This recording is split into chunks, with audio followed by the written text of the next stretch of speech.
of it. You'll be impressed. Okay. Well, let's start going back as far as you can remember. Let's start with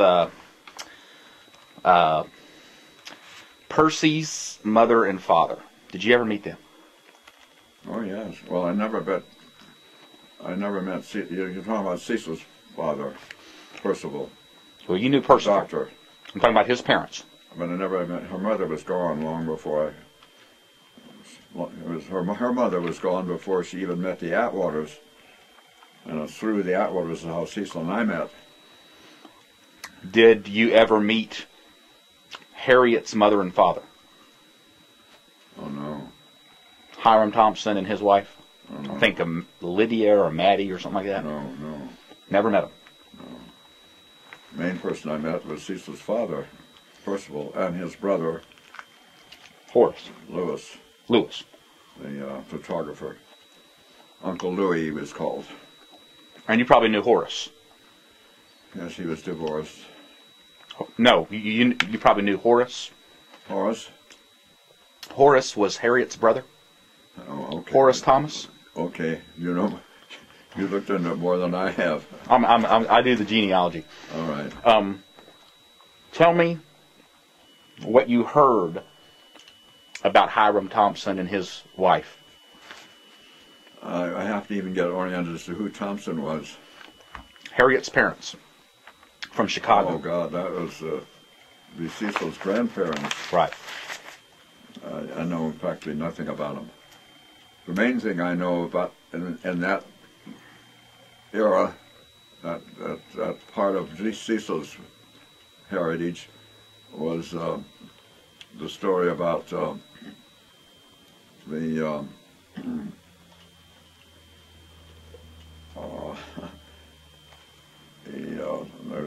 great turmoil with the Pullman and the sleeping car, and it was her very own grandfather, T.T. Woodruff, that designed and built the first sleeping car. And Pullman stole the idea, literally, and went to court, and the court agreed that he had stolen the patent, and he awarded Woodruff, Cecil's grandfather, I think something like $50,000, and Pullman declared bankruptcy and never paid a dime. Pullman made out pretty well. Contemporary with that was a man by the name of Carnegie, Andrew Carnegie, and Woodruff helped him. And I have right here in the files a letter signed by Andrew Carnegie to Woodruff, Cecil's grandfather, and it says, "Thank you, dear sir, for your help." I mean, he gave Woodruff a little money. Carnegie did when he started to get money himself, and he says, "You do not need to thank me for what little I've done for you, because what you have done for help me for is far more than that." And so there's Carnegie himself gives credit to Cecil's grandfather for helping him, Carnegie, get his, what he called, get my foot on fortune's ladder, and the rest was easy. And that's Carnegie himself.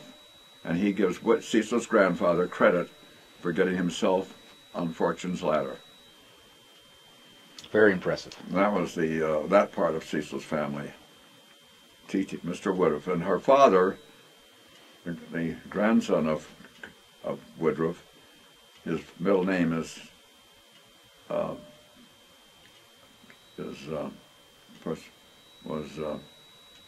T.T. Tuttle? That's funny, isn't it? Yeah. I don't know what the T stands for, but Percival's name was Theodore Tuttle. Percival T. Gerson, yeah. T. Percival Gerson. He was Theodore Percival Gerson. Theodore was the name. T.T. is Theodore Tuttle. That was the name. What do you know about any of Woodruff's other inventions? Who? Woodruff's other inventions? Oh, yes. I have a model of it. It was charming, and it still exists. I think the Atwaters have it, I hope, because I had it my own possession. Percival gave it to me.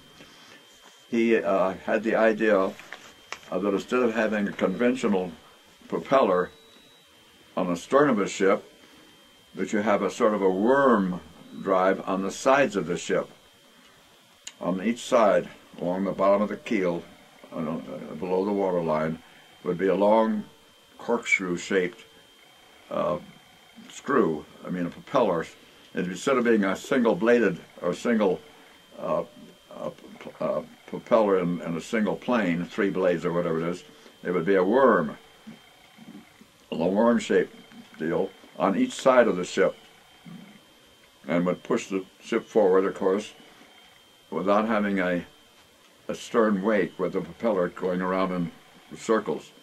And of course then for steering, one side would maybe go faster than the other, or reverse, or whatever control you wanted. And he made a model of that. And that's, to my knowledge, that model still exists down at the Atwaters in the storage place of our Atwaters. So that was an invention by Woodruff.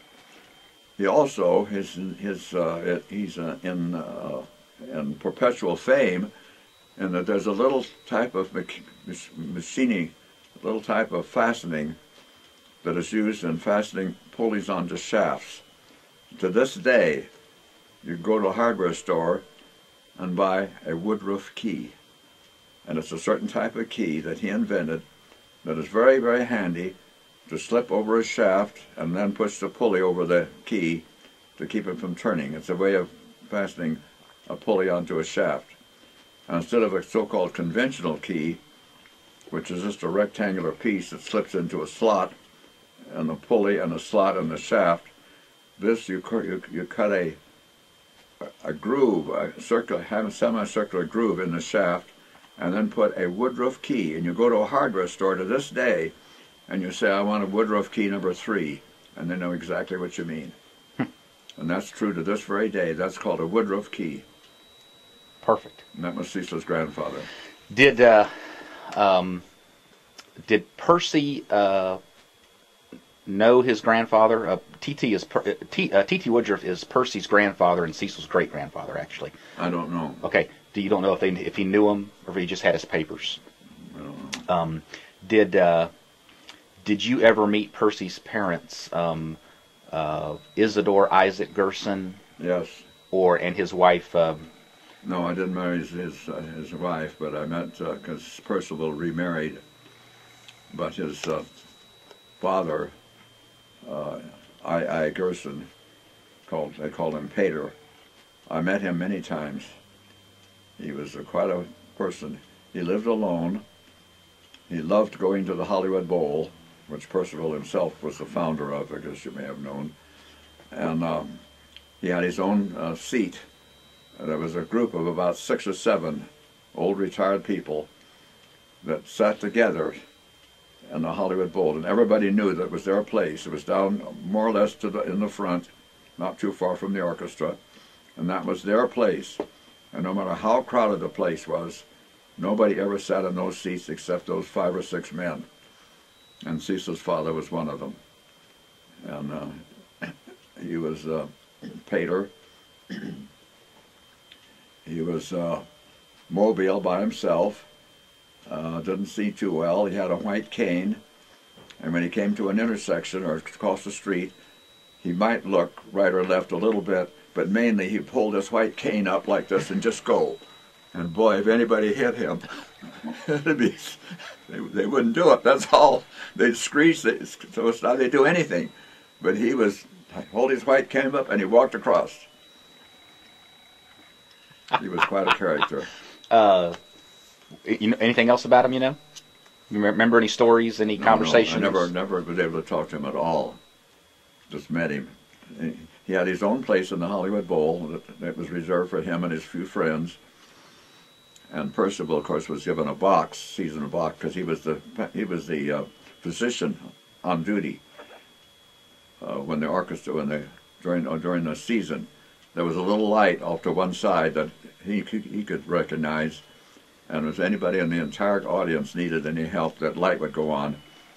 And Percy, who was had a box for the season, he had a box for 4 people, but he would bring in a little folding chair for himself, because one of his few amenities was able to invite people to the Hollywood Bowl Symphony and provide them with a box seat, because it was in his honor that he had that seat for the year, because he was the house physician, as it were. Did you was Mr. Gerson Pater, was he Jewish? Popular with the Jewish. No, was Pater Jewish? Was Isidore Gerson a Jewish man? Isidore Isaac. The father's name was Isidore Isaac. I. Gerson. Was he Jewish? Full Jewish. Practicing, or? And so Cecil is 1/4. One. I think I figured out it was 1/4 or 1/8. 1/4. I guess she'd be 1/4 Jewish. Was he a practicing Jew? I don't think so. He had a partner, Meyer, spelled Jewish way, and it was called the Gerson Meyer Candy Company. And they literally were wholesalers for candy. And they had a trunk with samples, and they went by railroad car from station to station. They'd go by a railroad train, get to a little town, get a room in a hotel, but to have their suitcase brought up, their trunk brought up, they'd open it up, and they'd have all the vendors, the drugstores and grocery stores from around the neighborhood come, and they'd show them their samples, and they'd take orders. It was called the Gerson Meyer Candy Company. And mostly it was box candy that they would order then, the stores would order, and then later on they'd show up and they'd have them on their shelves for somebody that wanted to buy a box of candy for a friend on a birthday or something. And they traveled by train all over the country with their suitcase, their trunk with samples of candy. And it was during one of those trips. There was another member of Cecil's family who was actually back in the days when train robbery was more common. And this, it was Cecil's other part of our family. It was the Gersons, and then I think it was part of the Gerson family. Anyhow, the husband, the man of the situation, was a guard on board the train. And there was a robber literally going down the aisle of the car and with his gun and having people take their wallets out and give it to him while the train was going. He was going to get off at the next stop. And this Montague, that was his name, Monty, he was a guard for the train. He was on board for that very purpose. So there was of course, a ruckus, and the robber shot him and killed him. So there he was then, a train employee killed on duty, carrying out his duty. So the widow, Cecil's aunt, was given a handsome settlement. Something like $50,000 would be close to over $500,000 today. Well, she had 2 little daughters, Cecil's cousins, and all she could think of, beside her rather short bereavement, that $50,000, oh my goodness, the only thing she could think of was to take the kids on the grand tour. In those days, it was essential to make the grand tour. London, Paris, Rome, and so on. So she took that $50,000, which they say is equivalent to practically $1 million today, made a booking on a steamship, first-class cabin, bought special luggage, some of which I inherited later on, and it turned out that one of them was a suitcase, and for some reason or other, it got wet and it dissolved.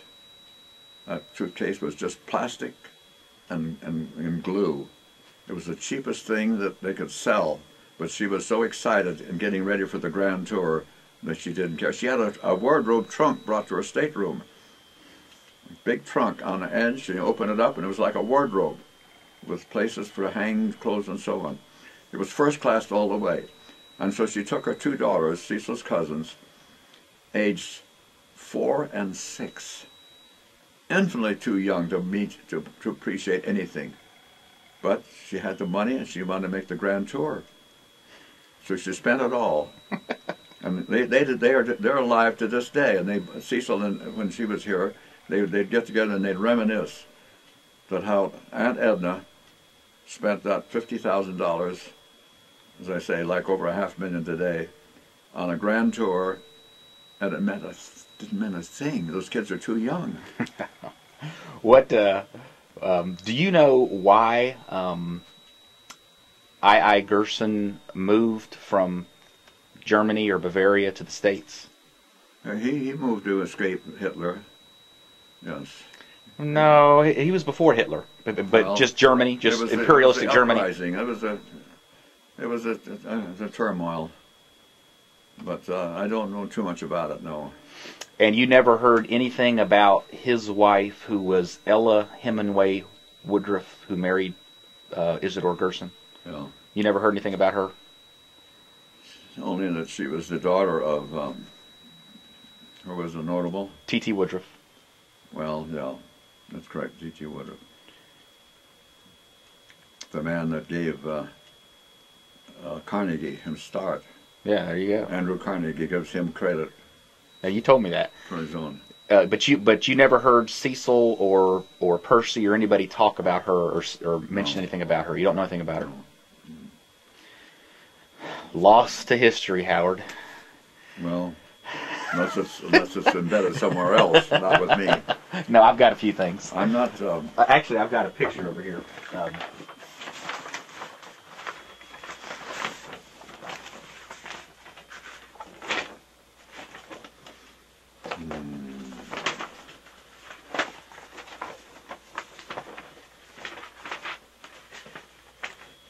Now, is this being taped all this time? Yes. And how long will that tape last? Hour and a half. Oh, really? There they are. I think I've seen this maybe once, but I can't place either one of them. Well, that's I.I. Gerson. That's Potter. Well, that's I.I. Gerson when he was obviously much younger than when I knew him. Yes, and that's his wife, Ella Hemingway Woodruff Gerson. No, I never met her. Well, that's good for you to have that. Yeah, I've got a number of pictures. Good for you. Do you did you never heard anything about Harriet's parents, Hiram Thompson, and don't know anything about him? Don't know what he did for a living. Don't know about his personality. Don't know anything. Tell me about Harriet. What do you know about Harriet? Only thing I knew about Harriet is she is dead when I met Cecil. She died of breast cancer. She and her brother were on their way up to the hospital in, I think, Santa Barbara, and they heard either by telephone or maybe when they arrived that she was dead when they got there. And of course that was a tremendous blow to Cecil. And and her father, Dr. Gerson, was a little bit, in their view, in my view, a little too casual. And the nurse that was taking care of Harriet and he got very intimately related, and within a week of Cecil's mother's death, they were married. And that was okay as such. I mean, it was okay. It's just that Cecil's mother's death didn't bother Percival. I mean, I can't say that. I mean, the point is he remarried quickly. And so Cecil and her stepmother, Harriet, is that the name of the stepmother? Stepmother is Vera, I think. Oh, Vera. Vera was that's right. Percival and Vera. They were sort of standoffish. I mean, they just were polite to each other. See, in other words, Cecil was really disappointed that her father got married so quickly, because he was obviously having relations with Vera even before his wife died. Cecil's mother died. And that sort of cooled off that relationship as far as Cecil was concerned. But Vera was very nice. Was there ever any suspicion about the death? Oh no, nothing about that. No. She actually died of Breast cancer. No, it was an anesthesia problem. What was that? I didn't even know that. Yeah. Which to me would open the door for the question of a little more for the question of foul play, but. I see. Well, they were administering that to make a breast cancer operation. Correct. Oh, okay. Yeah, I agree with that. I understand. It was the anesthesia, the anesthetic, as it were. It was improperly administered. What do you know about Harriet and Percy's relationship? Zero. What did Cecil say about it? It was okay. Didn't really.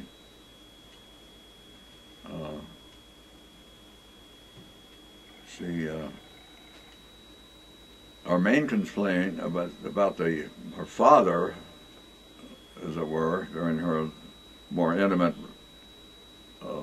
living with him, along with her brother, was that he was so interested in people, so interested in things like the Hollywood Bowl and the Severance Club, which he was the president of for years, and things of that nature, that he didn't let his practice go, but he didn't make any money on his practice.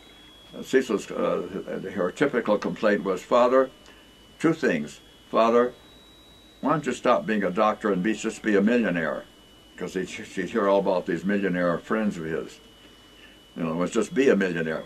That was one thing. The other, more practical thing is, trouble with you, Dad, is you make friends with all your patients, and therefore you don't charge them.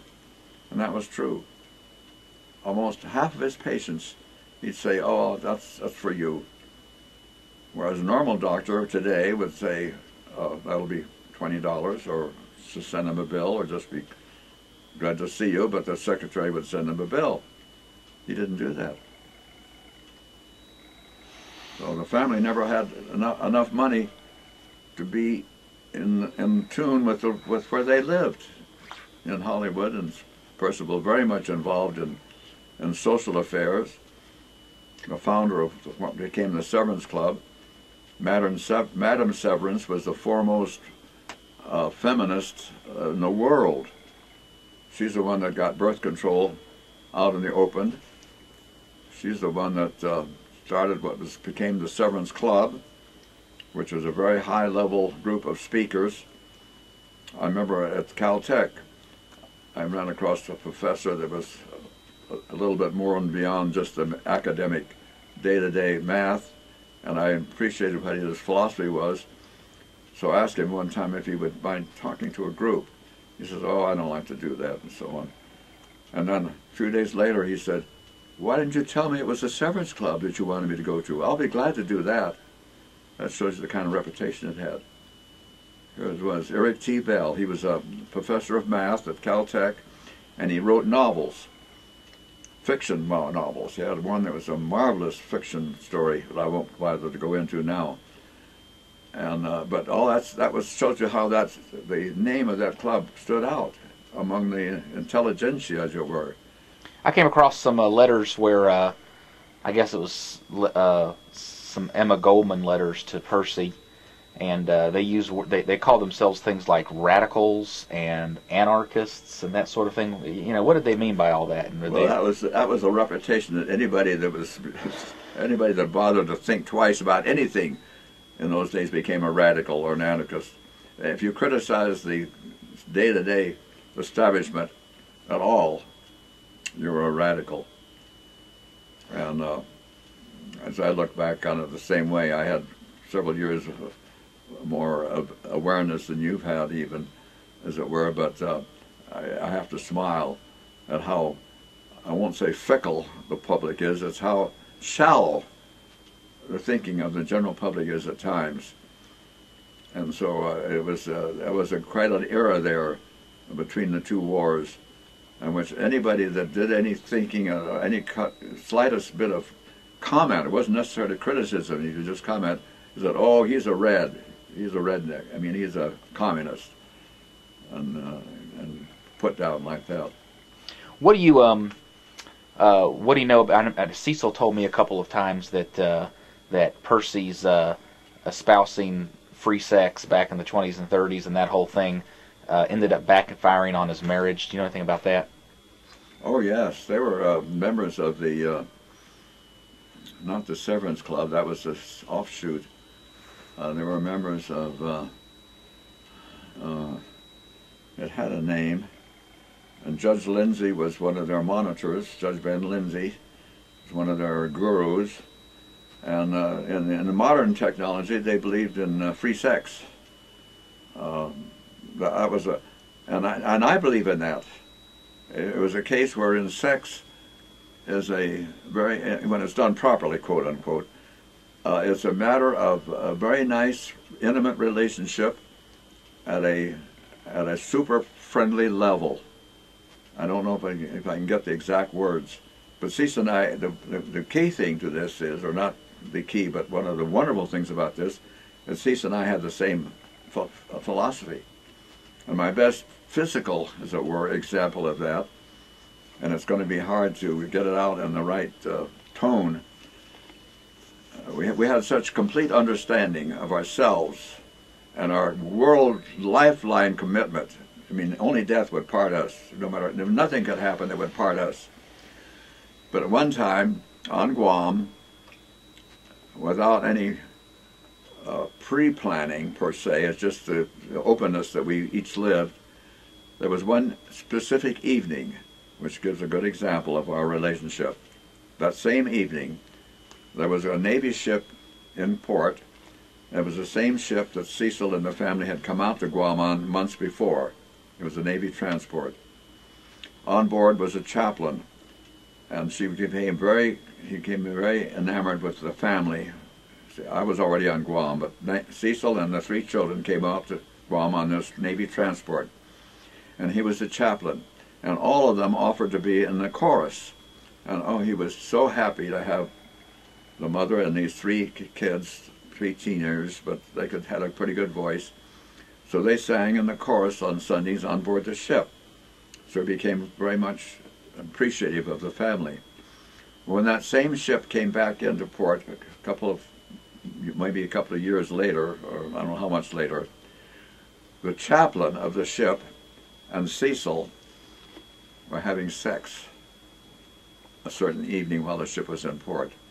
That same moment, I was having sex with the captain's secretary. We each knew what the other was doing. Nobody else knew, but we did.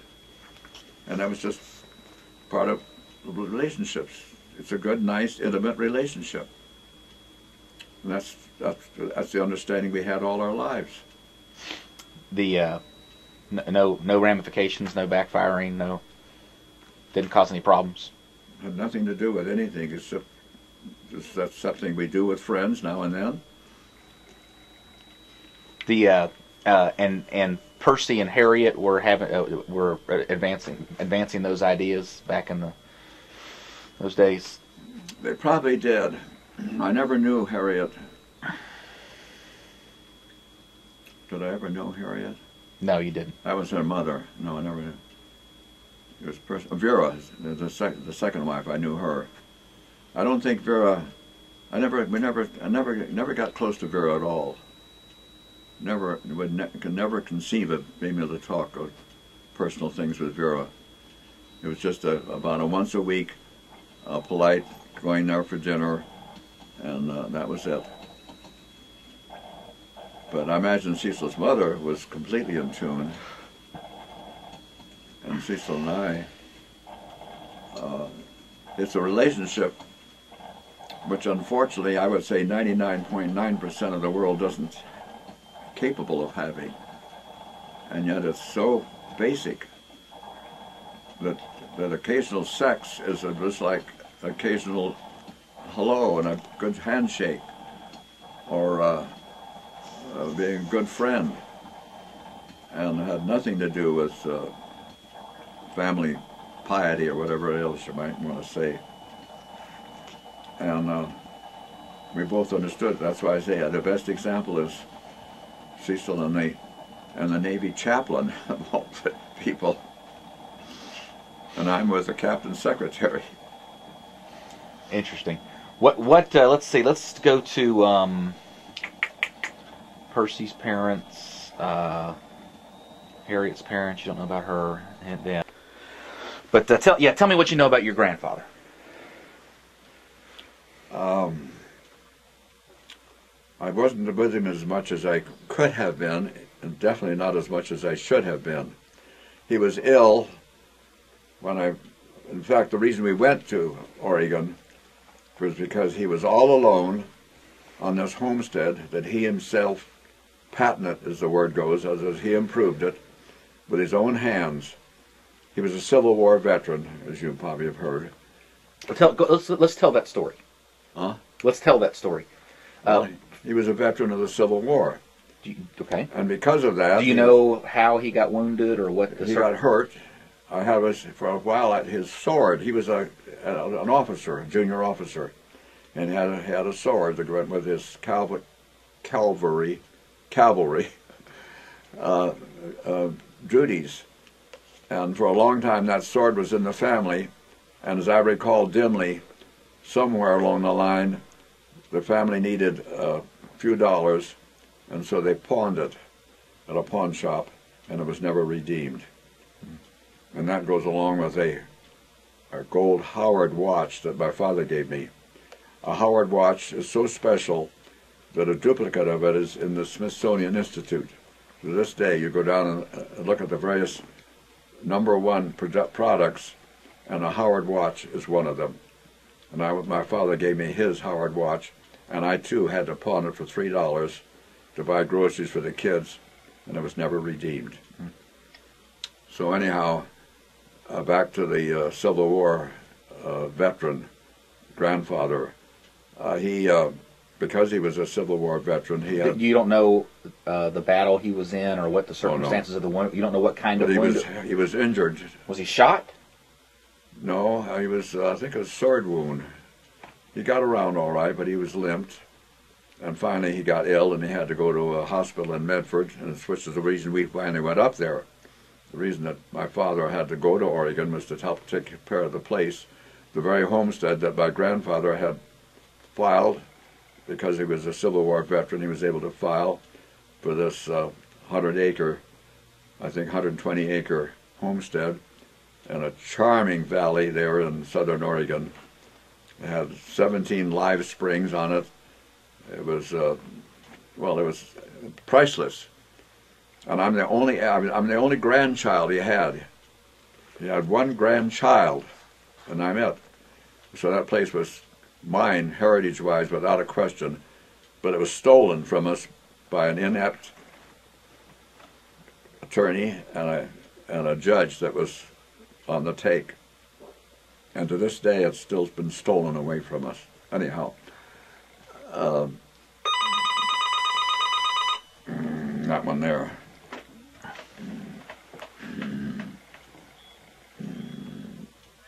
Yeah, I'll do that. Hello.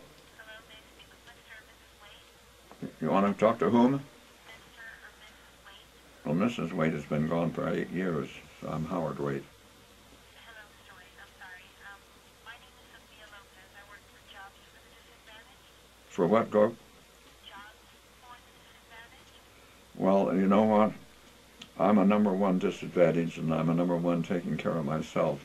And I really can't spend any more time talking about it. Thank you for calling. Bye. Brother. So, where were we? We were. Well, let me ask you this: Do you know anything about Almon Waite's father? His father? Yeah. Oh no. Know his name? No. Old Grandpa's own father. No. Or mother? Or Grandpa's mother? No, not a word. So Grandpa got the sad thing is one of the few things that I could have escaped or have to have done a better job of, but I had no consciousness, no feeling for it, and that is I should have spent more time with my grandfather. I was his idol. I was his only grandchild, and he went with the proverbial going fishing, take the grandson and go fishing, and we did that. But I didn't have the feeling. I didn't have didn't have the thought of sitting down with him and having him say, "Grandpa, tell me about your past." I mean, what a wonderful wealth that would have been of background. Here he was, a Civil War veteran, with heritage that goes back literally to the Plymouth Rock, to the founding of the United States. And I didn't get a word, didn't ask him for a single word. I was so both self-conscious and kind of intimidated by him. I mean, here he is, a grandfather, and a Civil War veteran, and was wounded in the war, and now he's ill, and that was, of course, that was my only subconscious excuse, that he was in bed all the time, and my mother was taking care of him. In fact, when he couldn't stay at the ranch anymore, that's why we went up there, because he needed help. And then so he had to move into Medford to be in the Veterans Hospital in Medford, and my mother went along with him to make sure that he was taken care of. And so that left my father and me alone at the ranch. And then we moved from our own homestead to another town, another farm, where he became a handyman. In fact, he built a 2-story house for them, literally with his own hands. He was a marvelous carpenter. And the reason we moved there is because I could then walk to a school. Because up to that time I was alone on our own homestead, but it was miles, 6 miles to the school, and I moved to a place that was only a mile away. In fact, the teacher lived in the same building that I was in. So when it was too snowy to go to school, she was there. And during the rest of the winter time, I would walk first ahead and scuff my feet along to open up a pathway so that she could walk behind me. And that's how I got through some of my grammar school years. How do you know that your heritage goes back to Plymouth Rock? I don't know what. How do you know about the heritage going back to Plymouth Rock? The heritage to Plymouth Rock? Yeah. Oh,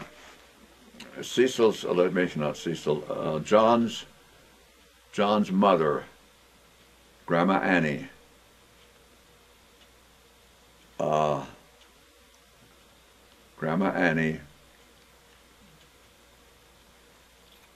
don't know whether it was she herself, is at that time she herself or her parents were a part of the, what were they called, DAR, American Revolution, Daughters of the American Revolution. And they were descended from the Plymouth Rock founders, the ones who landed and became part of the rebellion and prompted the American Revolution. Annie is Almond's wife? See, Grandma Annie. Almond Waite's wife or Aaron Waite's wife? That was the word we used among ourselves.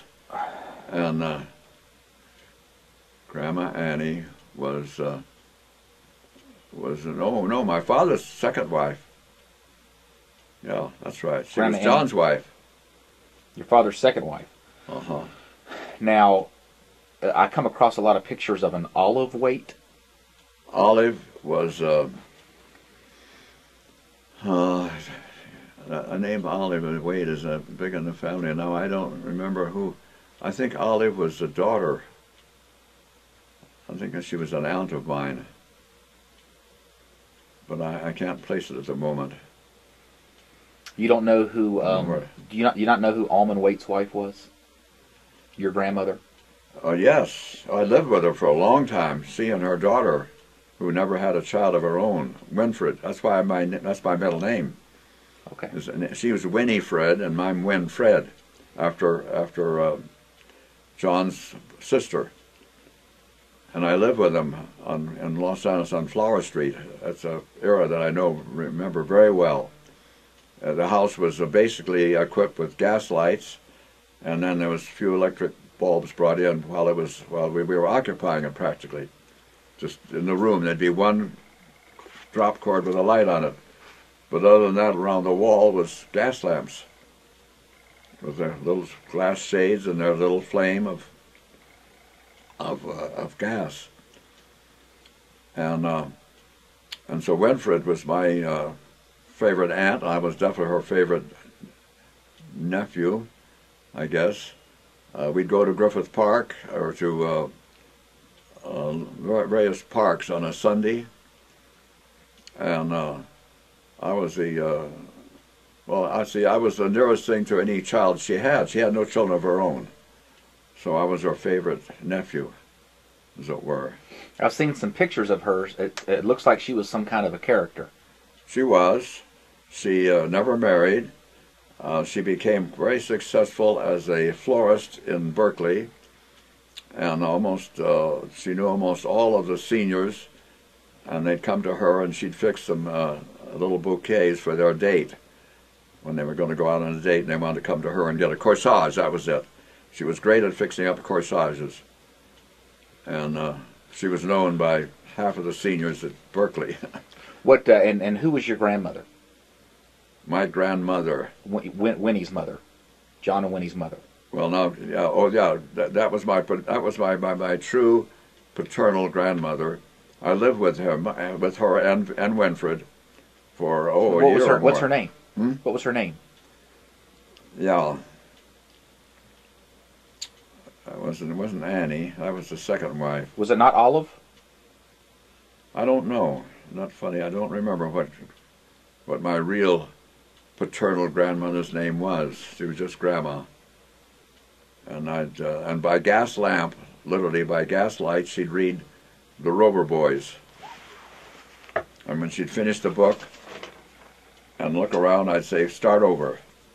So she'd read the Rover Boys 2 or 3 times all the way through from cover to cover. And she and her daughter Winfred took care of me during the breakup of the family.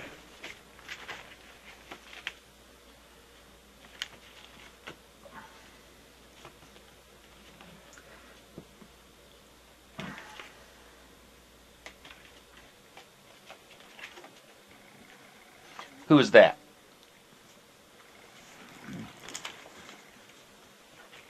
I think that is I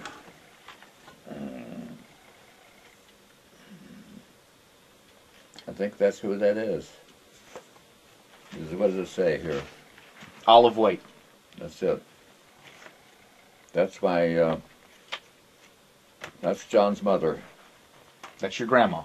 That's my paternal grandmother. Yeah, your true grandma. That's it. Yeah, her name was She's Olive. the one that read to me many hours by gas lamp.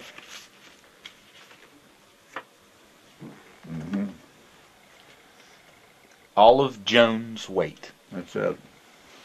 Tell me anything else. What do you know about her background? None. Absolutely none. Except that, wait a minute, she was a member of the DAR. Oh yeah, I see. I remember now. I'm sorry. She's the one with her daughter Winfred, who never had a child.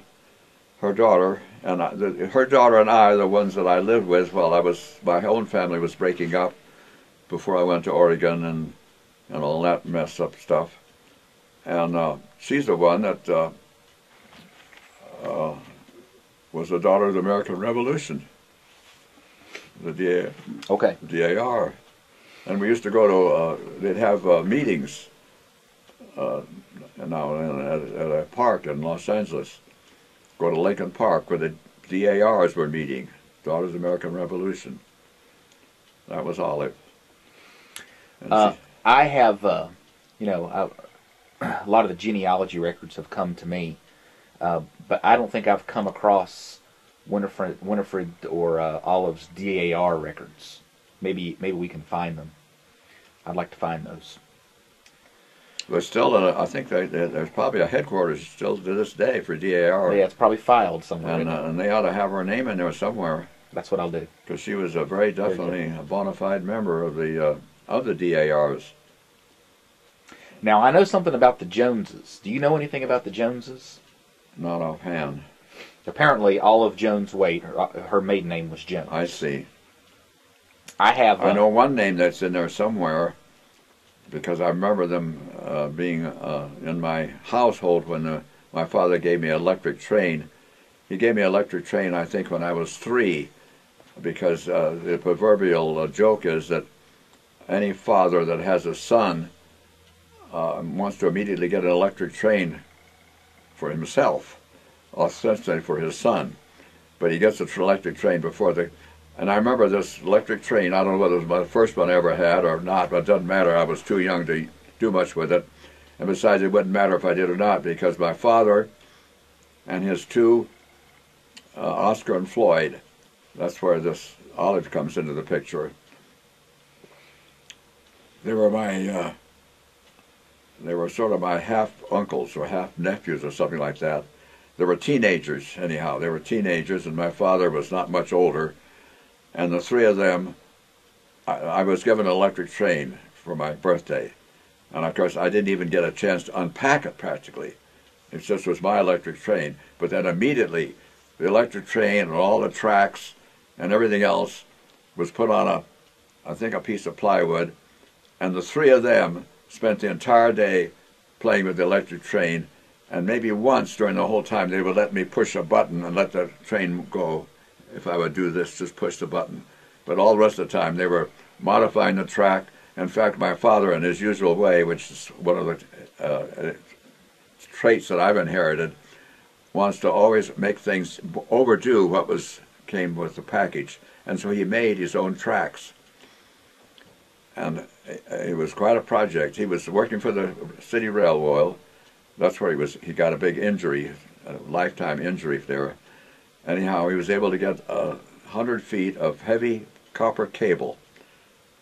And it was insulated cable, but it had a nice, about 1/8 of an inch diameter core, heavy-duty cable. He burned the insulation off. I remember that episode very well. He made a fire in the backyard and then took this big coil of insulated copper wire and put the whole coil in the fire, huge clouds of black, smelly smoke. And when the stuff was all kind of melting and smoldering, he took a wet rag and pulled it down over the things and ended up with just nice, clean copper wire. And with that, he made a track, a 3-rail track for the electric train, because he wasn't going to be just satisfied with the ones that come along with the kit, the figure of 8 and crossing and so on. He wanted to have a track that could run all over the house on plywood and so on. So he got this heavy wire to make tracks. And in the meantime, he and his 2 nephews, I guess it were, my uncles, were busy playing with my electric train. And as I say, once in a while they'd let me push a button that would make it go, and then it'd stop. But all the time of making configurations and moving cars around and so on, that was their department. How did John and Jesse meet? What? How did John and Jesse meet? How'd they meet? Yes. I'm not quite sure how they actually met, but I do know this, that my mother felt, with unfortunately good reason, I guess, but she had to get married to keep her father from committing incest. She was afraid her father was going to rape her, literally, old Joy Young. And so she felt that she should get married for protection. And so she was married when she was 16, and I was born when she was 17. Now, how she met John, I'm not sure. But I do know this, that John loved her with a passion. He would do anything he physically and humanly could for her. And I have to say this, being as kindly on the one hand, as objectively as I must be, my mother never cared for him too much. She married him, she told me, she married him to get away from her father. So that, and now I can say this for sure, that once she married John, nobody else would get to her, and knowingly.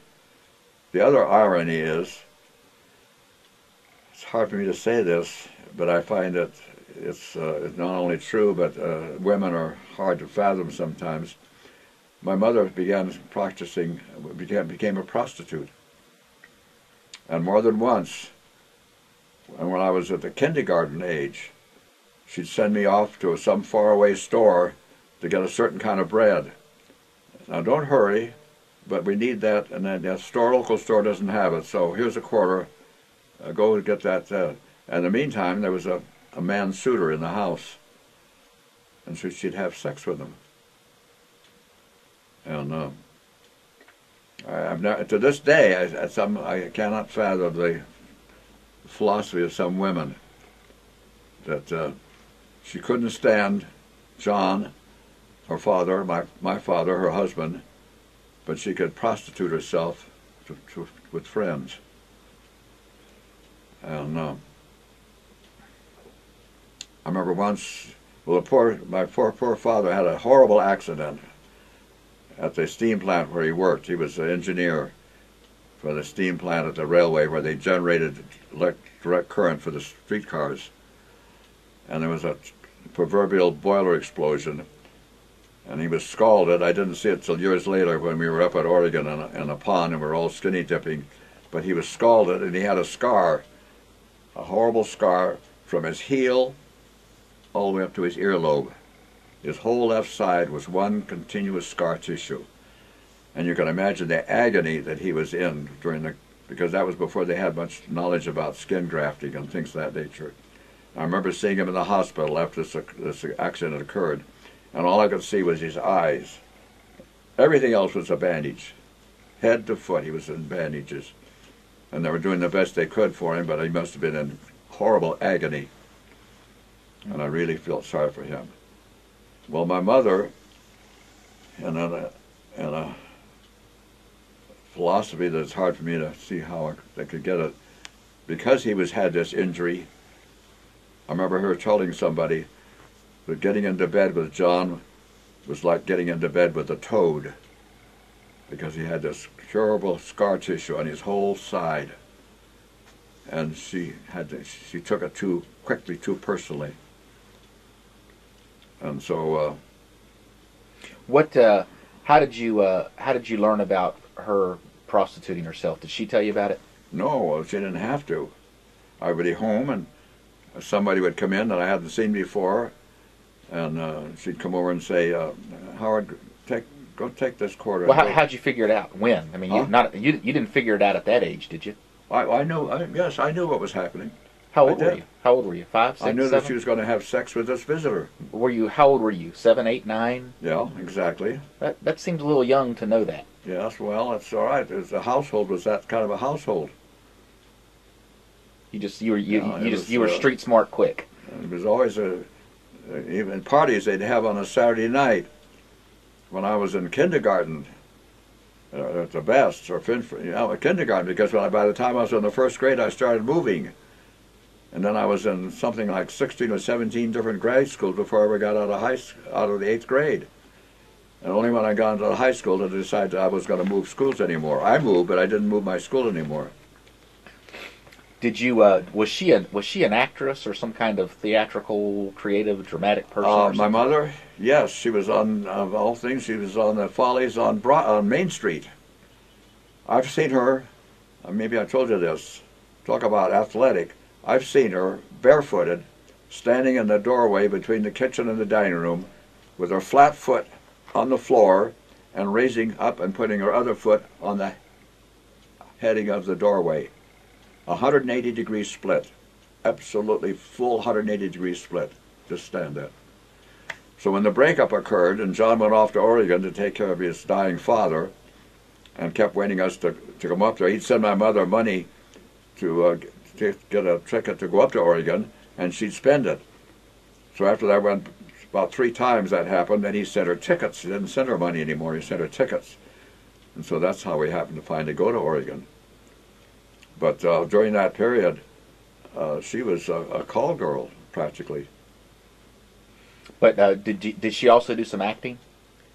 Or Yes, she theater was work? on Broadway, on Main Street. What is Main Street, L.A.? Main Street, Los Angeles, where the Follies were. The cheap nickel, 25 cents admission. The old men would go sit in the front row from one show to the next. And or move, when they'd move, they'd come in and the place would be full, and when there was a break and they play, and some people would leave, then some of these old men from the back would come up and sit up in front. Was it legitimate theater, or was it like modern day strip club? It was a regular legitimate Follies. Okay.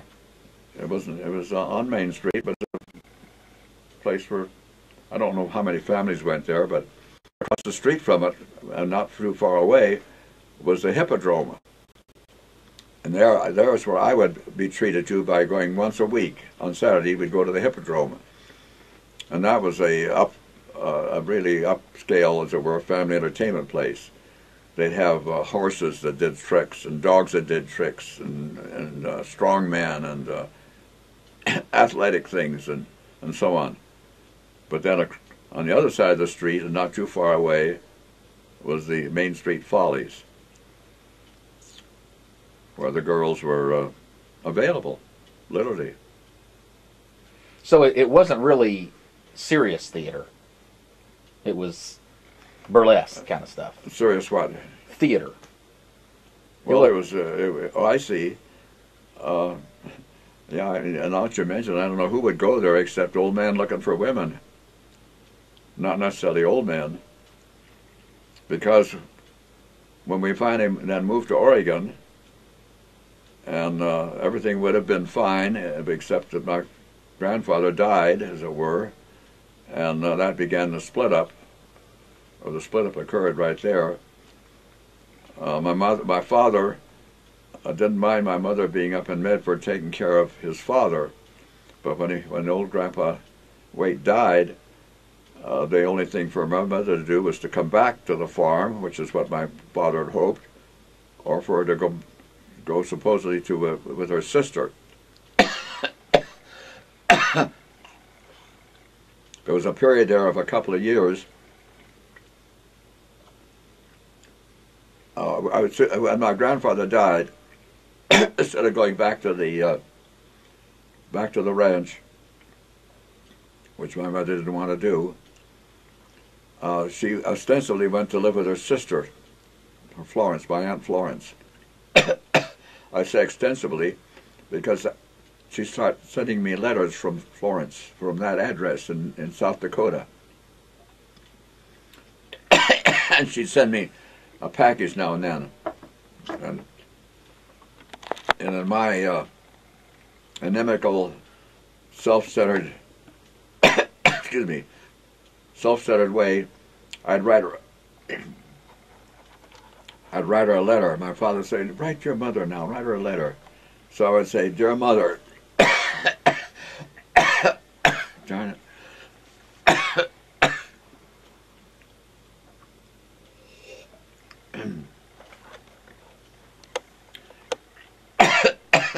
The text of my letter would be something like this. "Dear Mother, thank you for the peanuts. I wish I had some candy." That'd be in my letter. A selfish little brat.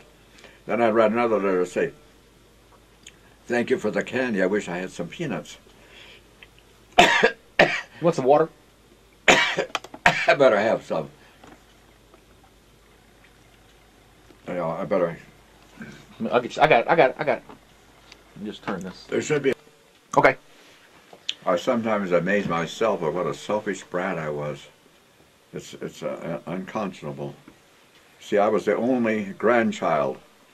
My grandfather, I had 4 children.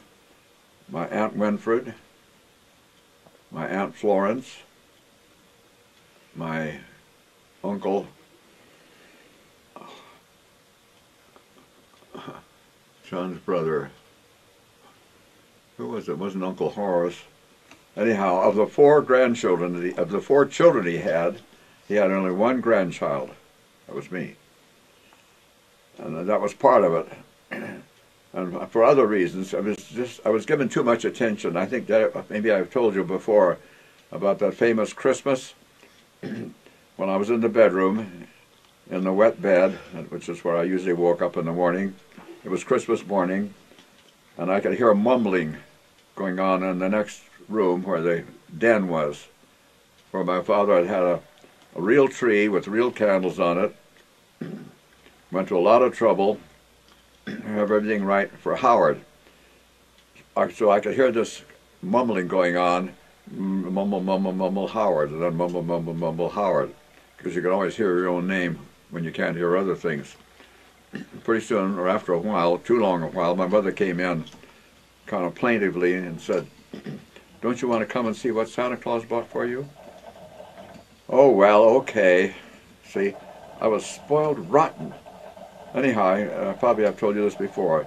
I opened the door then to the bedroom, into this den, where there was a real tree with real candles on it, and a mountain of presents, of which the main one I could see was a wagon, because they couldn't wrap it up, and there was this red wagon with things in it, and all the other members of the family, aunts and cousins, and I think even a couple of my peers, Walter and Harold, just a whole bevy of people, all there waiting for Howard to come and see what they wanted to enjoy with me, all of this stuff. And I can remember to this day what I did. I pre-programmed myself to this. That's how appreciative I was. I remember just opening the door, glancing around, and saying, "Is that all I got?" and turned around and went back to bed. Just never focusing on what was there, except I did happen to see the red wagon. But it was not even a red wagon, it was a Irish mail. It cost about $100 in those days, and it'd be about $1,000 today. It was a wonderful go-kart which had a rack and pinion drive, and you pull the handles back and forth, and that drove the wheels, and then you steered with your feet. It was called an Irish mail, and they're so tricky that I don't even see them made anymore. And there was that. And yet my response was, "Is that all I got?" And that unfortunately was typical of my upbringing. Let's talk about the Youngs. The which? The Youngs. The Youngs? What do you know about? Was it Jeremiah Young? Oh, dear Grandma Young.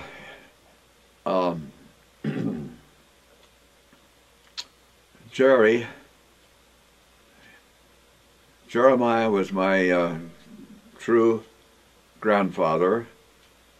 He was father of Cecil and Florence. He had two children, two daughters, and that was all, I think. Yes, I did have an uncle, but that was by a different family. But Jeremiah, called him Jerry, of course, was the father of Cecil and Florence. Jesse and Florence, you mean? Jessie, my mother Jessie, thank you. And he abandoned them. They were left as orphans. He was, according to my aunt, the second daughter, as she grew up, she said he was never sober breath in his life.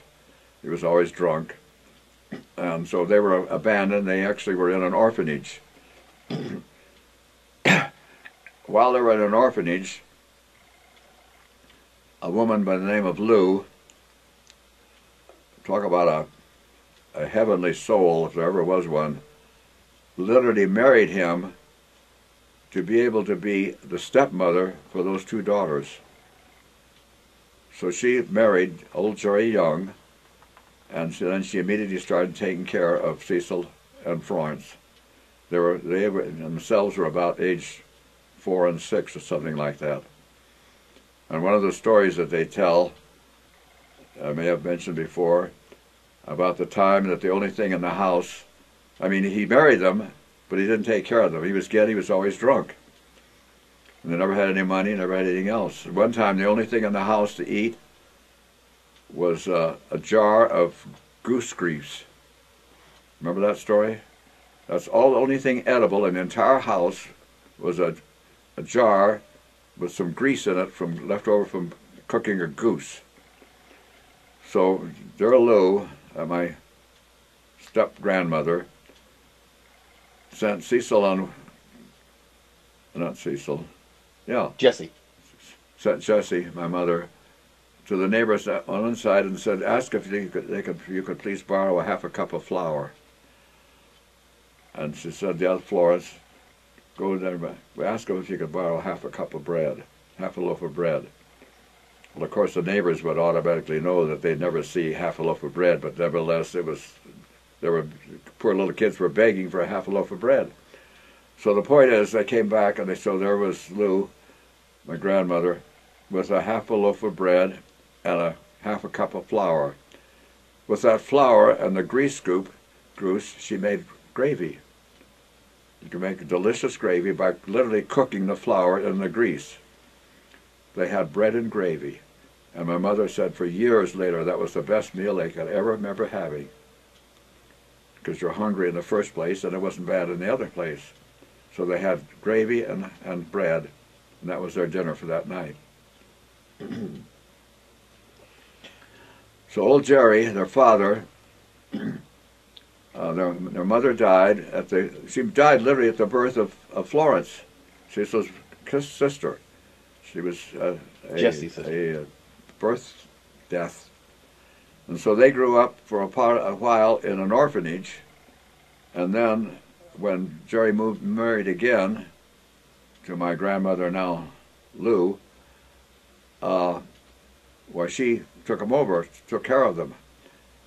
And then she went on herself to have 4 children, all by old Grandpa Jerry. Her 4 children were Myrtle, Ira, Walter, I guess there was 3 children. Ira, Walter, and Harold, and Myrtle. 4 children, 1 girl and 4 boys, 3 boys, 1 girl and 3 boys. Well, the boys, especially the 2 younger ones, one was younger than I even. My new grandmother had a girl and 2 boys, and then after I was born, she had a 3rd boy who was 2 years younger than I.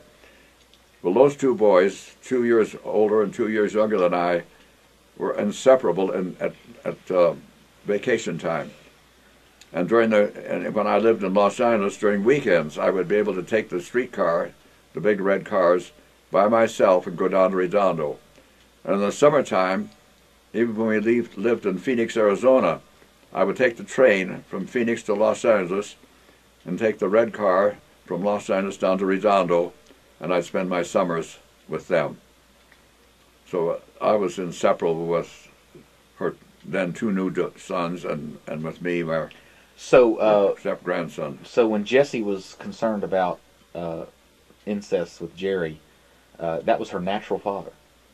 Jerry was her father. Natural father. It wasn't a stepfather. It was her natural father was trying to... And she was afraid he'd have incest. So she got married to keep him away from her. And you think that story's true, or that it was just an excuse to get away? I don't know, in all fairness. He probably had incestuous, as it were, overtures. I do know this, that her sister's husband, for whatever it's worth, you're going to have to be careful with transcribing this I won't use narration. I won't use it if it's sensitive. Anyhow, no, it's all right.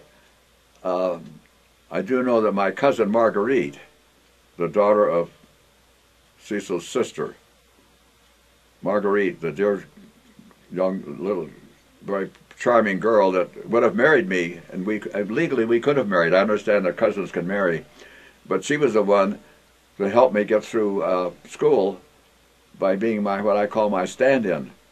See, I was so broke and so intimidated and so bashful that I never had a girlfriend. I never had a girlfriend in my life till I met Cecil and got married, literally. So the point is, at high school, and at college, and even at the Air Corps when we had to have dates at a prom, graduation prom, or junior senior prom, and all those, I'd get Marguerite. She was my what I call my stand-in. And she was 2 years younger, quite attractive, and so that was, and she was very accommodating. I mean, not sexualized, but I mean, just she would put herself out to be my date, to take, because she knew I was too bashful to have a real date. And of course, she was very popular. When I took her to dances, and I got by, as it were, by having Marguerite without having to go out and look for a so-called real date. And I never in my entire life had what I would call a date where I would take somebody to a play or stop and have a soda or drive in the hills until I met Cecil. Cecil was the first date I ever had in my life. And she became the mother of my children. You were talking about Marguerite because you were going to say something about Jerry? Well, Marguerite herself said that she got married very early because she was afraid her father was going to try to rape her. So, okay. She corroborated the... She said that I'm afraid that Bert would try to have incest sex with me. Bert, not Jerry? I mean Jerry. Jerry. So, what about your natural grandmother? Jesse's natural mother. Who was that? Oh, she was gone. Who was she? Her name was Emma Stever. Before she was married, and lost from my memory. She was married. She was dead long before I was. When Cecil was still a girl, and it was when Lou. They were both in an orphanage. Both Cecil and her sister Florence. Jessie. I mean Jessie and her sister Florence. Jessie and Florence were both in an orphanage when Lou condescended, as it were, to marry Jerry. Do you know how old? Do you know how old Jessie was? Approximately, she was probably 12. When Lou got 10, married. 12 at that age. Do you know how old she was when her mother died? Well, her mother had died at least 2 years before then. Maybe 9 or 10 years old. Do you know what? Oh well, wait a minute. I know exactly when her mother died. Her mother died at the birth of her sister. Oh. Florence. When Florence was born, that was that birth was traumatic, and Cecil's mother died. So that's why Florence, as an infant, just delivered, was put in simply some sort of an orphanage, and Cecil was there too. She remembers her orphanage years. And she was old enough. She was 2 years older, and by the time they were in an orphanage, she was about maybe 5. And she remembers her job was to carry the slop jars out from the orphanage establishment. The women that took care of the place, they'd say, Cecil, Jessie. Jessie, empty the slop jars in so-and-so's bedroom. And she said she could remember that she could hardly lift it. It was so heavy with urine and stuff. And as she would carry it out to the outhouse to dump it, she remembers once that it shook and splashed, and some of it went onto her side of her face, her lip, and she kind of went like this to wipe it off. And that's when I was asking her one time, what did feces taste like? And she said, salty. And that's because she did this and she felt that salt flavor of stuff coming out of the slop jar. Well, of course, neither one of us bothered to go any further in that analysis, realized that urine is salty, and it could have been the urine that she was tasting. But be that as it may, her job was to carry the slop jar that was so heavy she could hardly carry it with 2 hands, carry it out to the outhouse and empty it, wash it out and bring it back and put it in the... I've got a cabinet to this moment in there. It's called a sideboard. And in it, it's got a shelf underneath and a cabinet underneath. This is where the washstand and the slop jar went. That was one of the main items in a bedroom. Was a dresser and then this sideboard, and it's a marble top sideboard. And normally in there would be a basin, which you'd set up on top, and then the maid would come in and pour a bowl of warm water into that basin, and then down below is the slop jar that you'd use during the night if you needed. And when you got through washing, you dump the wash basin into the slop jar. And it's part of the fixtures that went along with the turn of the century. I've often thought I'd like to build a room up here which I'd call the gay 90s room, with furniture in it that was in the mode of the 1890s. Because the bed itself, not here, but the bed we've got in storage, belongs to, it's the bed that Cecil's father was born in. That very piece of furniture is the bed that Cecil's father was born in. And then we have a dresser that goes with it, and a sideboard that goes with it. So I think it'll be a nice furniture for a gay 90s bed and breakfast room. Wonderful. Where in storage is that? Where's what? Where is that in storage? Where's the furniture right now? You know what? I'm not sure, but I think some of it is in the storage building right up there at the end of a pathway, and I think Rufus has the other parts of it in his house. What do you So you think that Jessie was 2 maybe when her mother died? Was 2 what? 2 years old when her mother died? Yeah. 2 or 3? That's exactly. Because she was 2 or 3 years older than her sister? Uh-huh. Okay. So she didn't know her mother? I don't think she knew that her mother was dying at her. But she didn't. I mean, she was too young to ever get to know her mother. Her mother died when she was 2 or 3. Yes, she never knew. She has no memory of much of her mother at all. Did she know her grandparents, the Stevers? Well, of course, she knew Jerry. Yeah, not her father. Wait a minute. Did she know the Stevers, her natural mother's Wait parents? a minute, not her father. Yeah, it was. Sure, Jerry. That was her maiden name, of course, Young. My mother's maiden. She knew Jerry Young, and she knew Jerry Young's second wife, Okay. which was my grandmother, Lou. the one that was so. But the Stevers, Mr. and Mrs. Stever, were Jessie's grandparents. Yes, and their children would be my uncles. Yes, but did Jessie or did Jessie know her grandparents, the Stevers? Don't know. I don't know. Did she know? Do you know who Jeremiah Young's father was? No. Well, no. Jeremiah's father reportedly was a Mormon that had almost out of marriage sex with an Indian maiden, because Jerry himself was 1/4 Indian. I'm 1/8 Indian myself, according to family lore. What type of Indian? Sioux.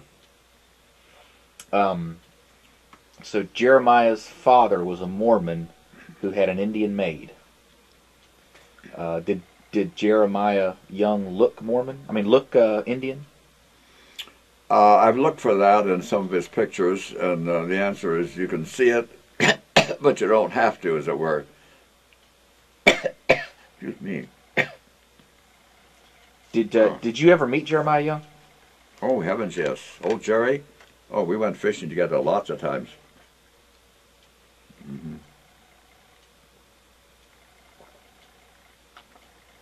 What was he like? He was a very jolly old person, almost always drunk. But he'd take me fishing with him, and sometimes we'd go up to another place rather than fishing. We went up to a place where there was a certain kind of clam, little, I forget the name of them, by the thousands, that were just below the surface of the sand. He knew about a certain season of the year, and we'd go up there, and with a bucket and a screen, we'd dig these little about thumb-sized clams by the hundreds, and then take them home. And then I would have to go down. He put them in a certain like a wash tub or something in the backyard, and then I'd have to go down twice a day with 2 buckets and bring up buckets of fresh seawater. Go out in the surf and literally fill these buckets and carry them back up about a mile to the house, and then he would pour them into this tub where he's leaving these clams to purge themselves of sediment, because they were alive and they'd open and close their shells. And for a whole day or more, he would keep changing the water from one bath to another of this fresh seawater that I would carry up.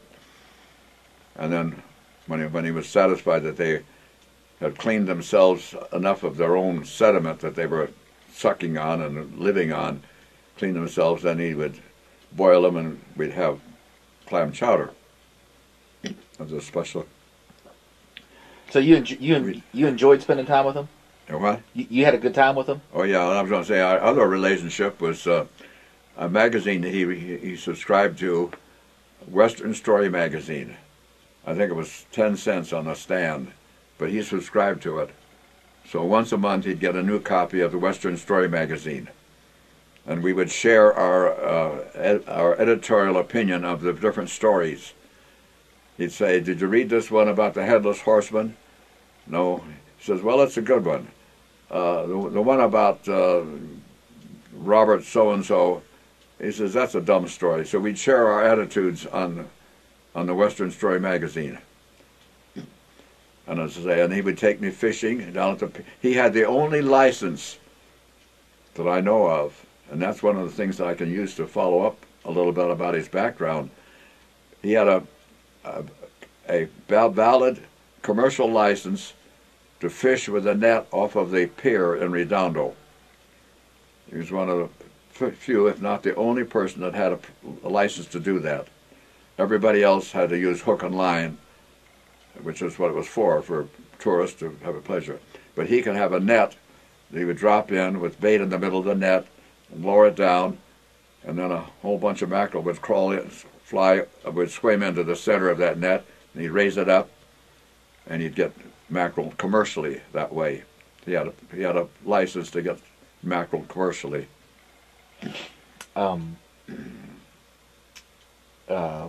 Where's Redondo Beach? Where is Redondo Beach? The which? Where's Redondo? Yes, it's of course on the coast from Los Angeles. It's the first town of any size north of Palos Verdes. So it's Southern California. Well, it's opposite Los Angeles. So Due opposite Los Angeles. So John and Jesse met in Los Angeles. Well, they had to have met in Los Angeles. Why was John in Los Angeles if his father was in Oregon? He was working for at the time they were married, he had a lifetime job. He was an engineer for the power plant that generated the electricity for the streetcars. It was a steam-driven engine. It had a boiler and a live steam to run an engine, and the engine turned a generator, and the generator generated 600-volt DC, which was carried on the trolley lines. And that was his job, and he could have retired at that job, but the proverbial boiler explosion occurred. He was tightening a fitting of live steam, and the connection broke, and he was scalded from earlobe to his heel on his left side. Was one continuous burned, scalded live steam flesh.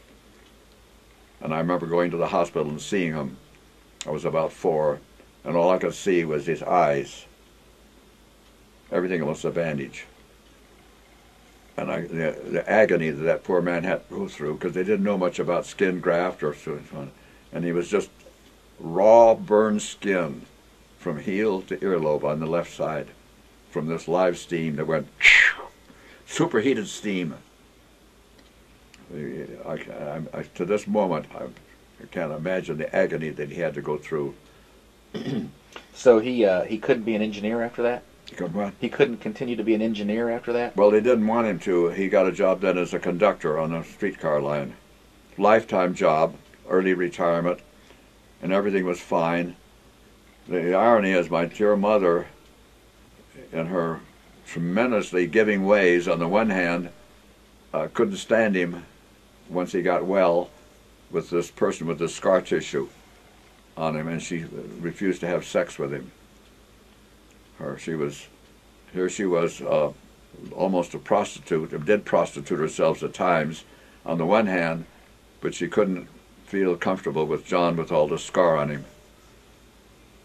It was something I can't understand about women. Did he remarry? Hmm? Did he ever remarry? Oh, yes. Yes, he married again. He went up to Oregon and married Annie. I think that was her name, Annie. And had a very wonderful marriage for years. And then he had another tragic accident in which his foot slipped off of a tractor, a crawler tractor, and got caught in the tread of the tractor, and his leg was pulled before the shoe had come off, before he was able to stop it. He was pulled from his heel, through his heels, through his knee joints, and from his hip. The whole thing was pulled apart. And he never was able to walk again without a cane. And for a long time he couldn't walk at all. And he remarried. Lovely person, Annie, Grandma Annie we used to talk about. And he died under her care. They moved to Los Angeles, stayed with her brother in near Huntington Park, I believe. And he was, he couldn't work anymore with his broken leg and hip joint and so on. He couldn't work around a farm anyhow. The farm owner was a little bit overly practical, because when John was recovering from this, he told me that the farm owner came and said, "Well, you know, John, a farm is no place for a lame man. A farm is no place for a lame man. In other words, you're fired. You can't work anymore. You're fired." And so, what happened during that long period? Oh, he got a job then with a packing company that packed pears, and he helped supervise and arrange and make sure that the pears were, at the height of the season, were packed properly. And it was quite an art. And while that was going on, I was at Caltech, and one day I got a notice from the freight company that there was a freight delivery for me at the local railroad station in Pasadena. I went there, and here was this crate of Boss pears. And because my father had the knowledge that he had, they were picked just ripe to about the day after I got them. They were at their peak of ripeness. You can't wait them to get ripe on the tree. It's too much. You can't pick them too green. They won't ripen. But you get them just the right time and just give the right 3 days of delivery. And I remember I opened the crate on the way back from the railroad station, on the way back to the campus. I gave one to some of the people that happened to be with them, and they were ecstatic. And 2 days later, that entire crate was eaten up. So you and your father had a good relationship? During those divorce years? Well, later on, while you were at MIT, and while you were at Caltech, and later on. A few times I saw him. He lived in Oregon, and I lived in Pasadena. But at the last time I saw him in his best conditions, yeah, it was before the accident. He was remarried, and my good friend, the friend through whom Cece and I met, the Atwaters, Gene Atwater and I decided that he had been given by his family a new Studebaker Roadster, and we decided that we'd go up to Canada that vacation period in this new Studebaker Roadster, which later on I inherited and drove until it was put in the junk pile.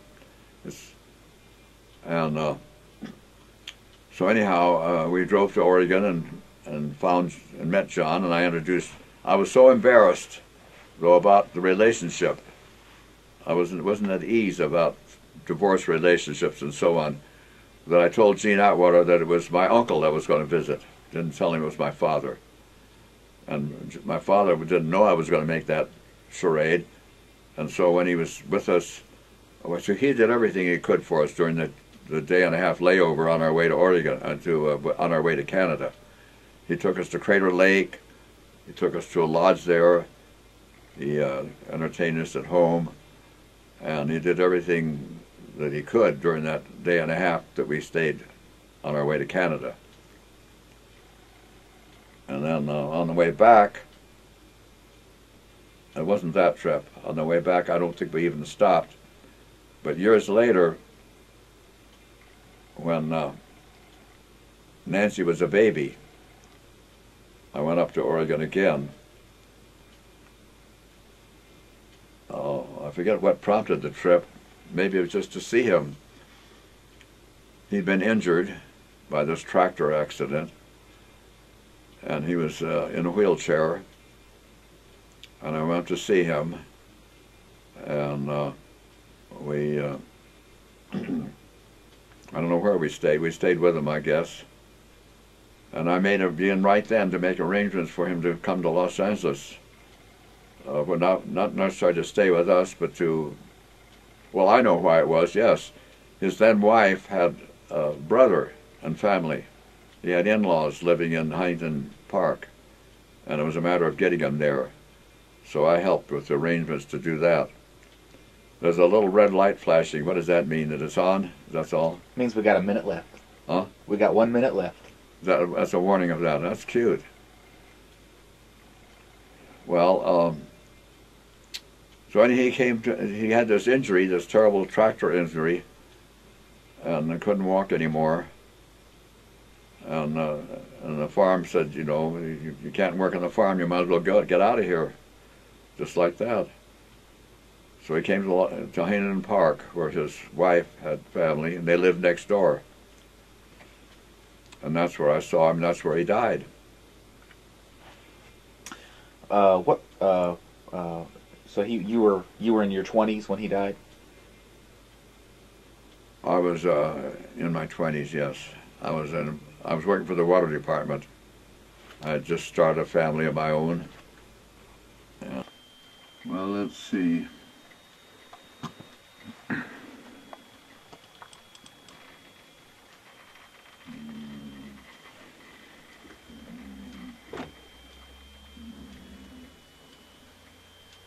Well, I printed that, and I'm ready to fax it.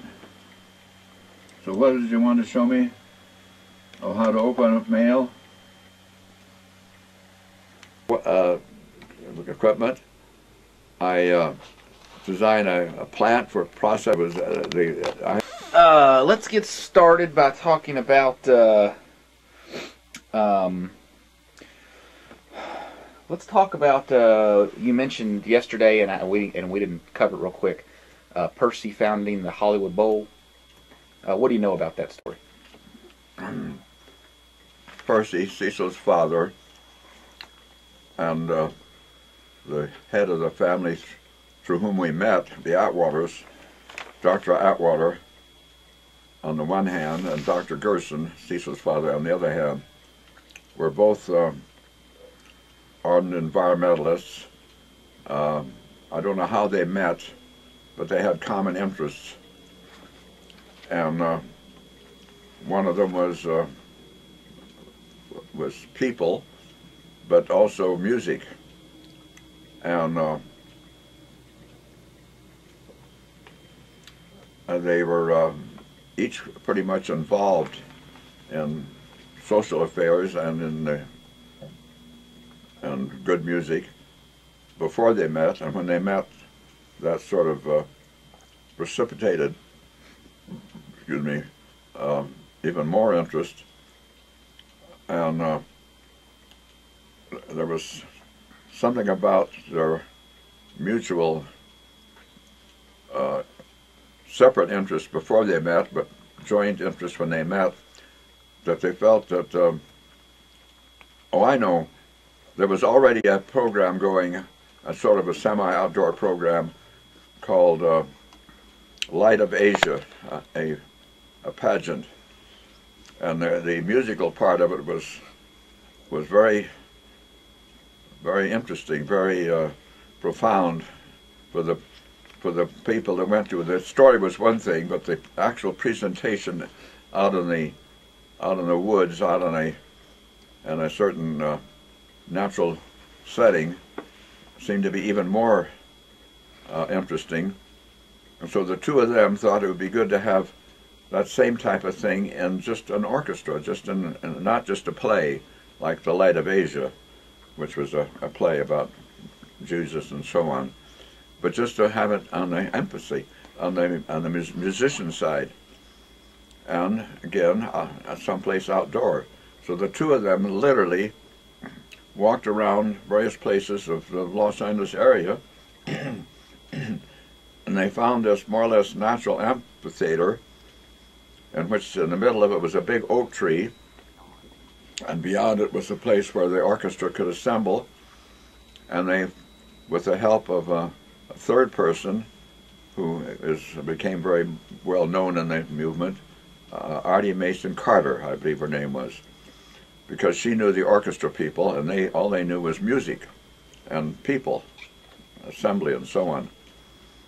And so together, so the two of them, Dr. Atwater and Dr. Gerson, Cecil's father, literally tramped the hillsides of that part of the country, that part of Hollywood, which was a lot of woods yet and not too much building, and also it was across the highway from the place where this other play was going on, The Light of Asia.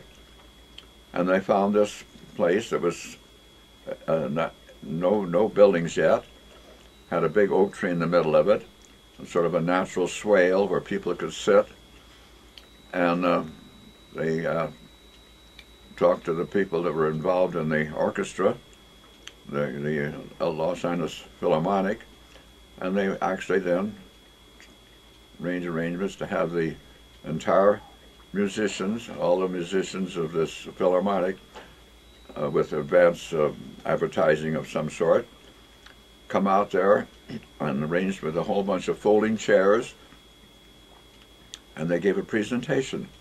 They had a symphony of sort there in this place that became famous because of the big oak tree that the people sat under on folding chairs, and off a little bit further away was a place where the musicians came in, and that became what was known as the Symphony Under the Stars, and became highly popular. So that thing caused both Cecil's father and Dr.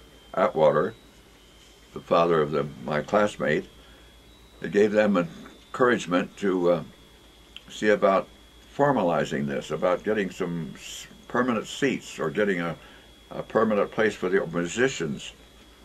And that was the beginning of what's now known as the Hollywood Bowl. Did you know? Tell me about your relationship with Percy. Tell me about your relationship with Percy. How did y'all get along? Cecil's father? Yeah. I didn't meet him at all until I met Cecil through the Atwaters, because she was staying with them. Cecil's father, Dr. Gerson, he'd lost his wife, Cecil's mother. He'd lost her, and he was either getting ready to marry, or did marry her nurse, the person that took care of her, Cecil's mother. And so Cecil's father then was in a sort of new marriage. You want to shut that off up there? Sure.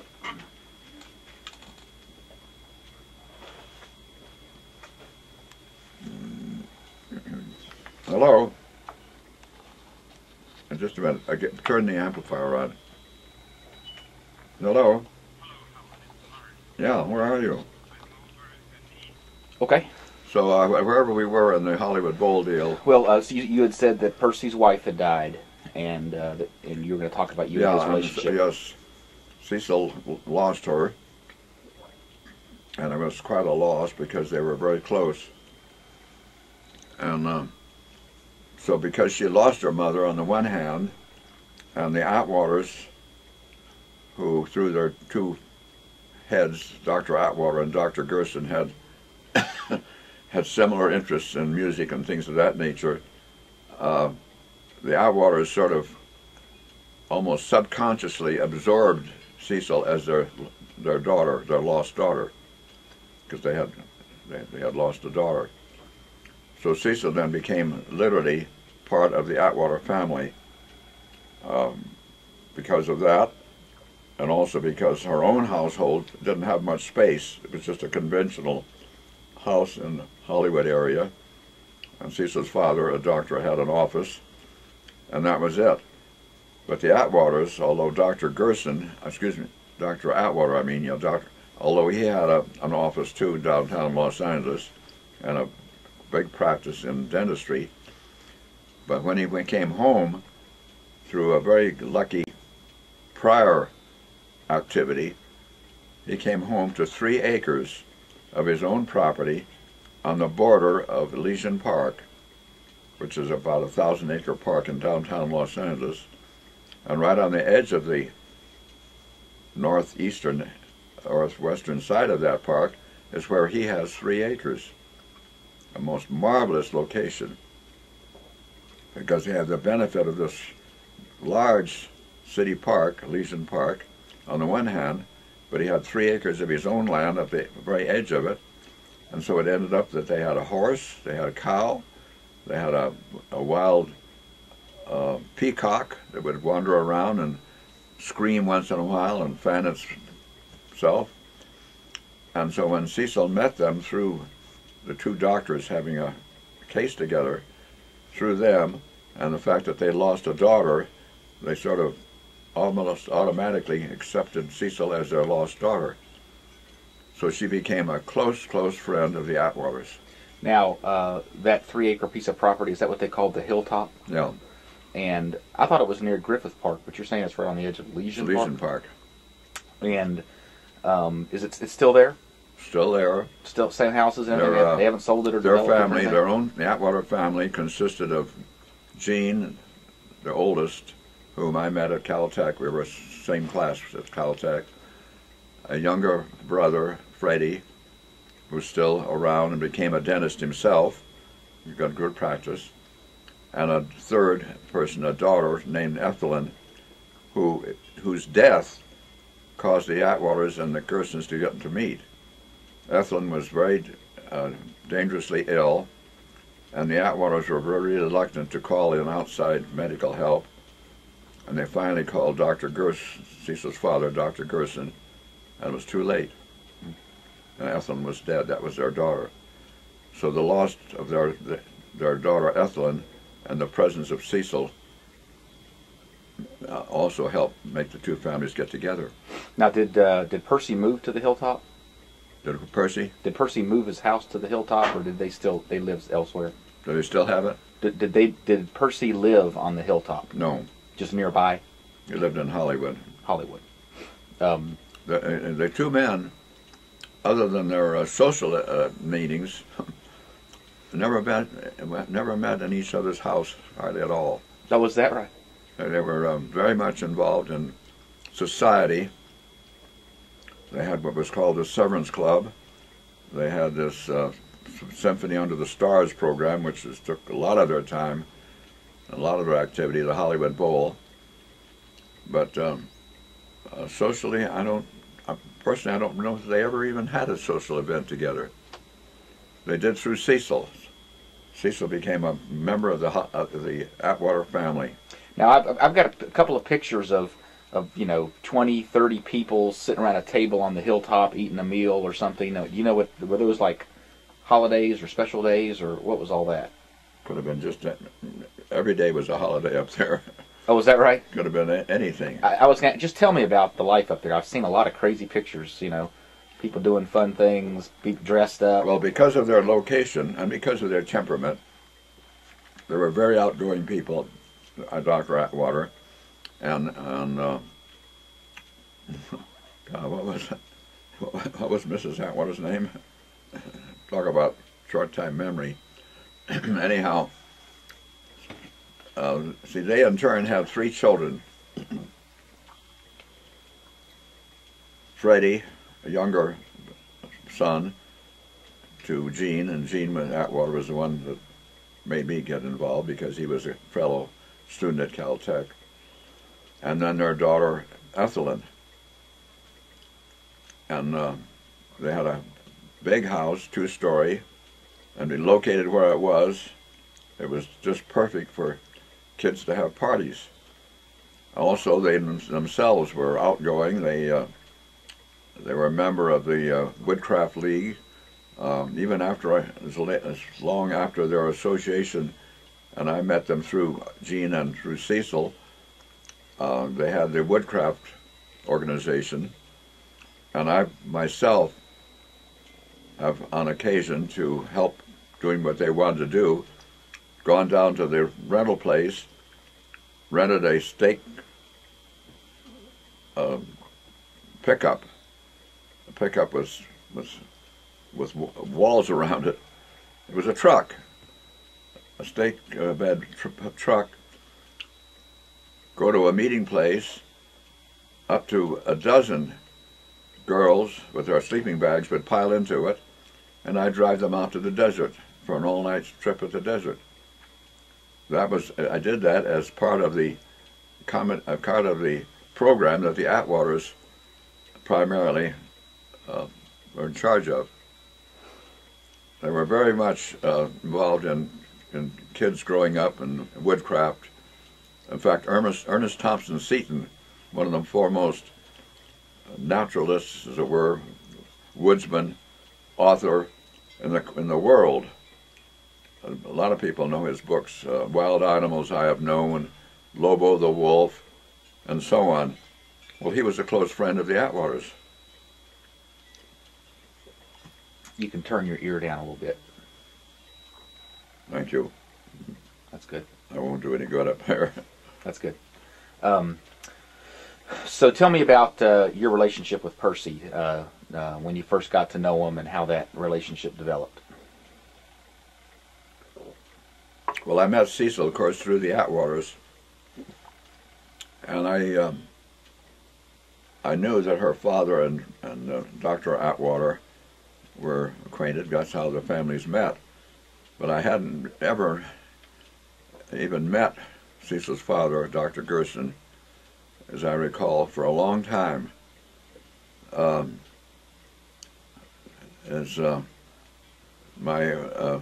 When Cecil got into the picture, I heard her name a lot when I was with the Atwaters, because she had been with the Atwaters as a smaller, younger child, and then went off to New York to become a nurse. And for almost 2 or 3 years of my first association with the Atwaters, I'd keep hearing the name of this Cecil. And they'd send her a letter, and in the spring they'd send her by airmail was just brand new, and they'd send her a package of sweet peas wrapped up in a little carton with seals, and they're as quick as they could, and they'd get letters back from her.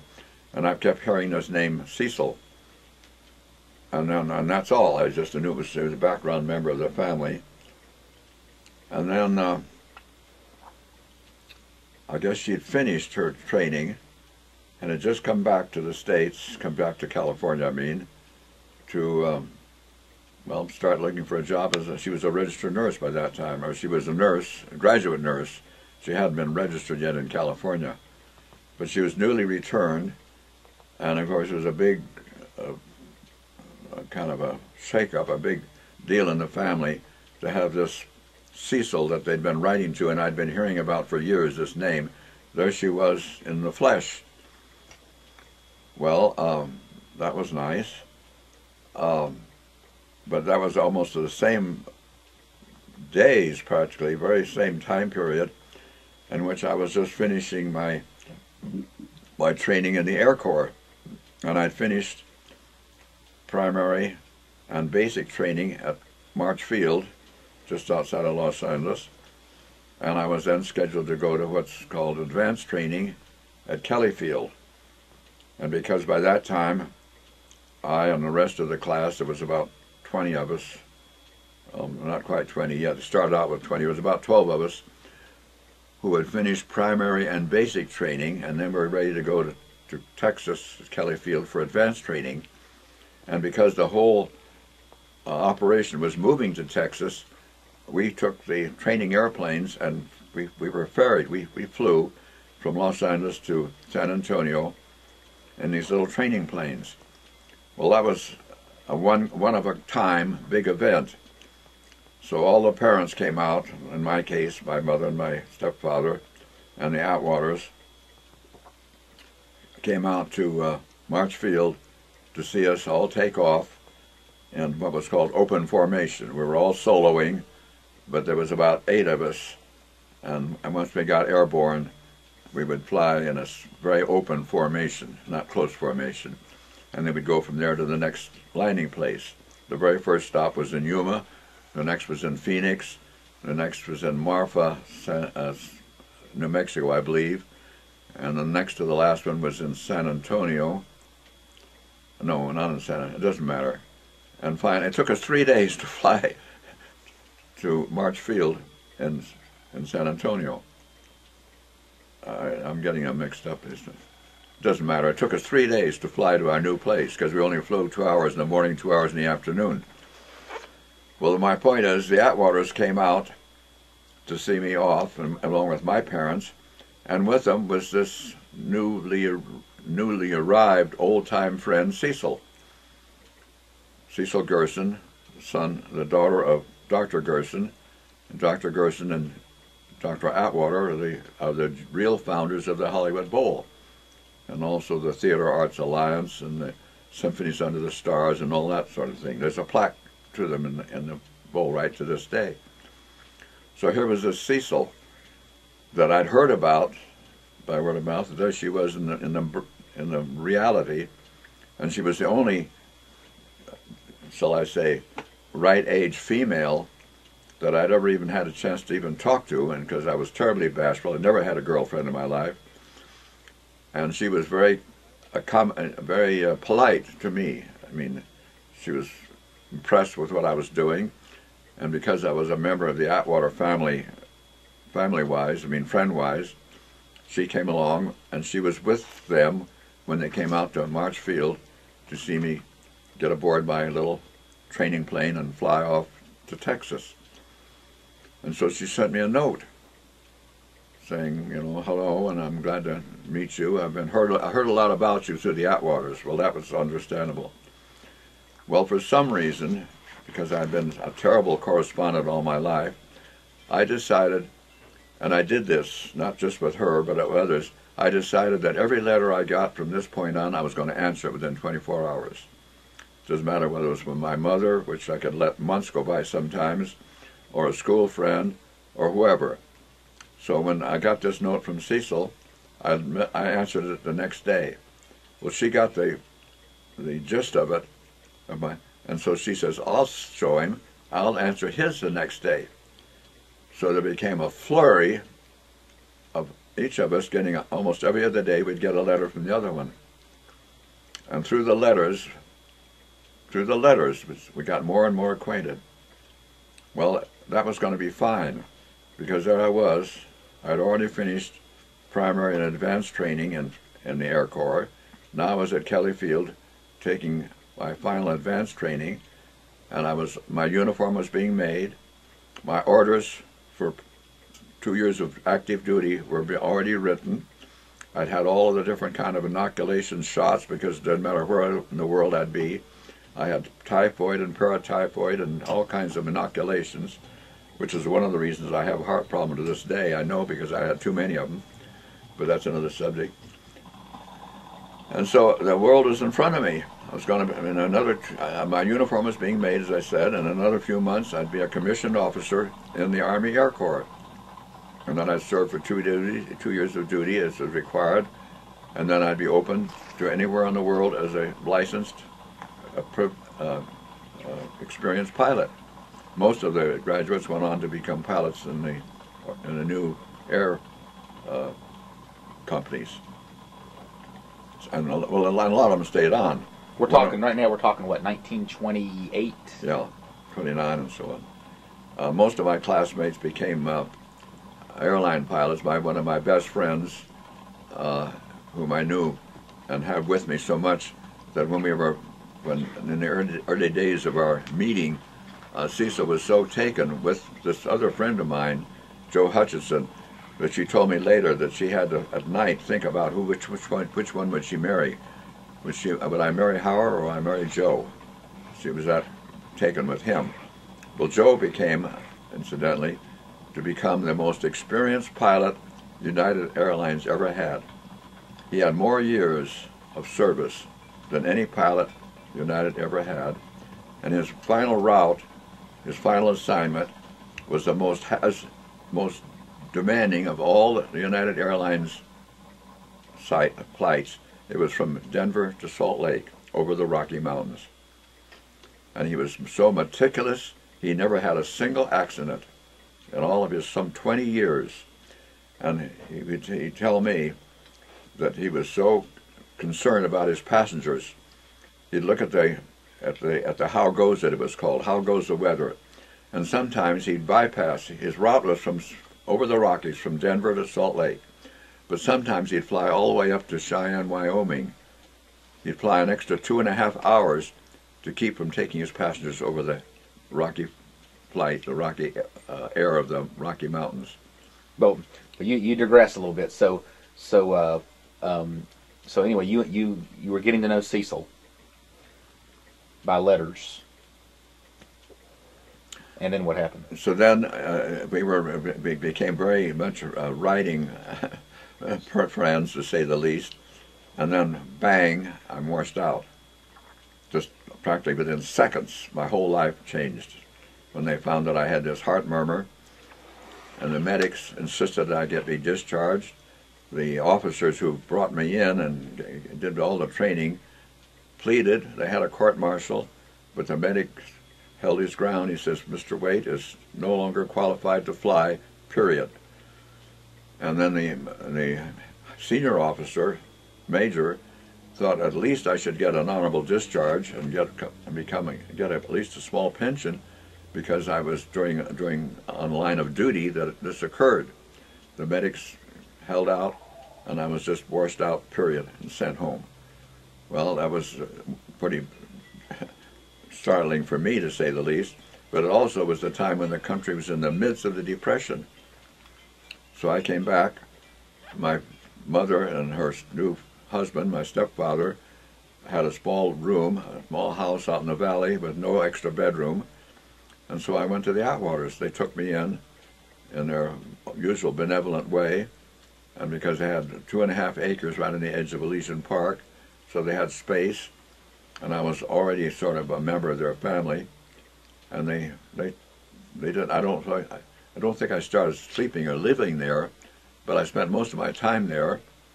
And who was there but Cecil, whom I'd been writing to, and got acquainted from the day that I left at March Field. She came down with the rest of the family to see me off. So I now was there in the body, and she was there in the body, and we had been getting more and more acquainted through our letters. Well, it so happened that the reason she was living with the Atwaters is that she had another half a year of work to do at the UCLA to get her degree. She finished all 4 years except the last 6 months, and she was really on leave from the hospital in New York, where she was already a graduate nurse, and she was already scheduled to come back and become part of the staff. She was an obstetrical nurse. She was highly prized by the hospital. They wanted her back, but they also wanted her to finish her degree in California, where she had been a resident. So they sent her back to California for just 6 months to finish up her schoolwork. So that, and she lived with the Atwaters during that period because they had space, and she was a member of their family in a sense. So she was going then to UCLA out at Westwood, but to get there she had to walk a half a mile to a red car, take that down through Echo Park and transfer to another streetcar, take that streetcar to the end of the line and then walk about a half a mile to get to the campus. She did that every day, just that 6 month period to finish up and get her degree. Well, here I was, back now with the Atwaters, having just been washed out. Depression was on its way, and I had nothing to look forward to, because I was told I might live to see 40 if I was lucky. But at least I had a Model A Roadster that I was bought when I was back at Kelly Field. So I said, well, I made this up because I didn't have any job openings, but I said, I think I should check with Douglas Airplane Company, which is out near Westwood. And so I'll be going out that way, and let me take you to school. Well, because of all the trouble it took her to go to school, she welcomed that. Highly wonderful. So morning, I went the right time, I took her out to UCLA at Westwood. And then on the way, I sort of obviously halfway lied. I said, what time do you get out of school? Oh, 3:30. Well, I should be finished with my interviews with Douglas. Douglas had a factory out there, which just didn't have any interview at all, but I'd made that up. He says, I'll be coming back about 3:30. Why don't I bring you home? Oh, that would be so wonderful.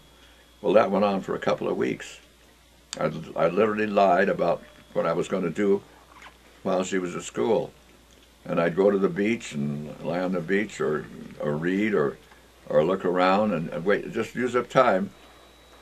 Well, that pretty soon became obviously a little bit thin.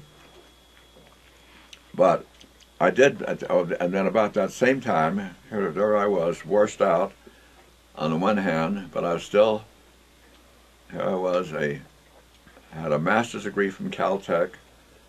I was an engineer, and through some contact, I was asked to be a member of a corporation called the California Aircraft Development Corporation, because the inventor of it, the guy that formed it, had what turned out to be a crazy idea about what to develop on an airplane, the part of the struts, part of the framework of an airplane.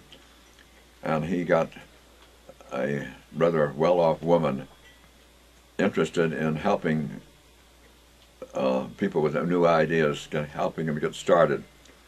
So she set aside 10,000, it wasn't 10, she set aside some money through her attorney. The attorney was managing it. And so this fellow that got a hold of me through Caltech, I guess, or someone, asked me to join his group of 4 people.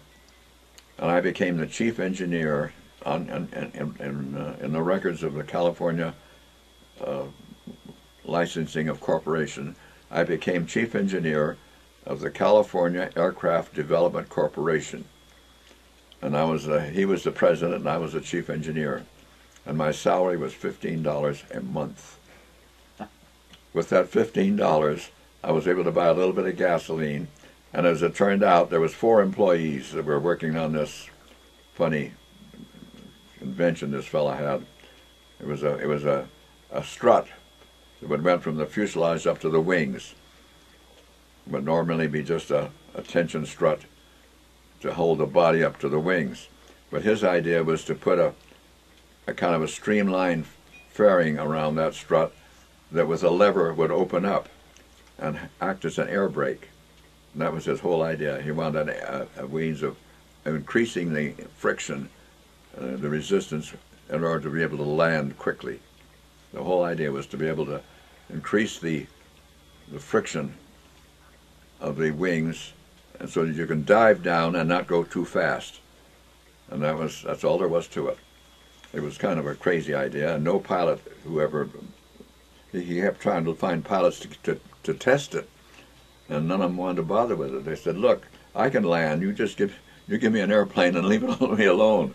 And it was that sort. Anyhow, we spent a long time working on that because I got a salary of $20 a month. Well, with that $20, I was able to buy a little gasoline, and with that gasoline, I was taking Cecil back and forth to school through these made-up meetings that I didn't have.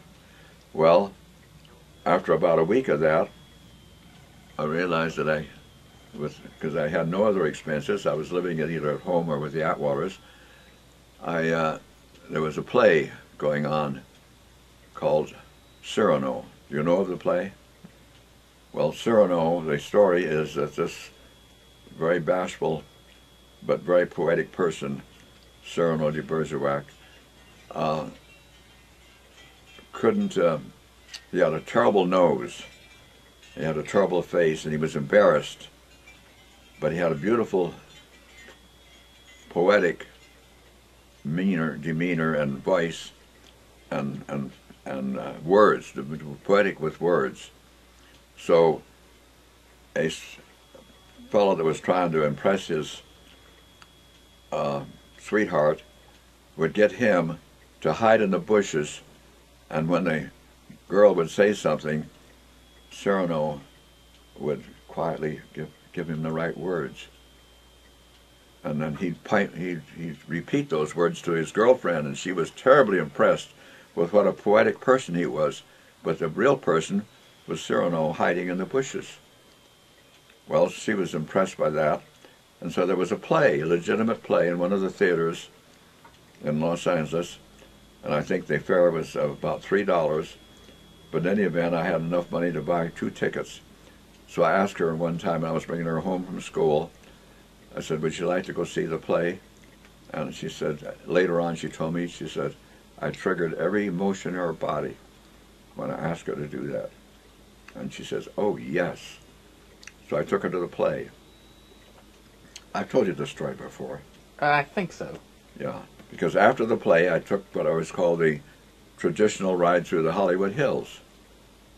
I mean, that was just, that's what you're supposed to do, I thought. So there we were driving through the Hollywood Hills after the play, before going and getting a soda or something somewhere. But by that time I was been up so long and I was so sleepy that I'd shake my head and bite my lips and do things to keep from going to sleep. And Cecil thought that I was having aberrations because I never had sex. So that's when that started. And the rest is history. You don't need any more of that. You want to keep that off the tape. And the rest is history. Oh, that's funny. So that was my relationship with the Atwaters. There was a modern remake of that play, a movie called Roxanne.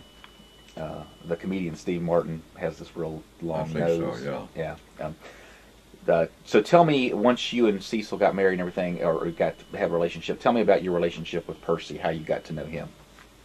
Well, main thing is, of course, Percy was Cecil's father. And I hadn't even met him when Cecil got pregnant. And she told me that, she says, there was among other things, there was a comment, there was a thought about abortion. There was a thought about all sorts of things.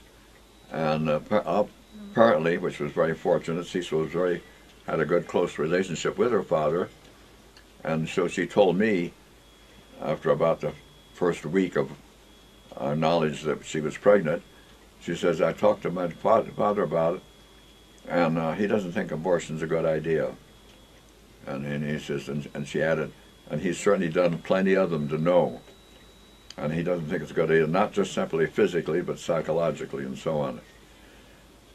And I was completely bewildered that I could have heard any kind of words whatsoever. It didn't matter. I just was all, uh-huh. And so then when she said that he doesn't think there should be an abortion,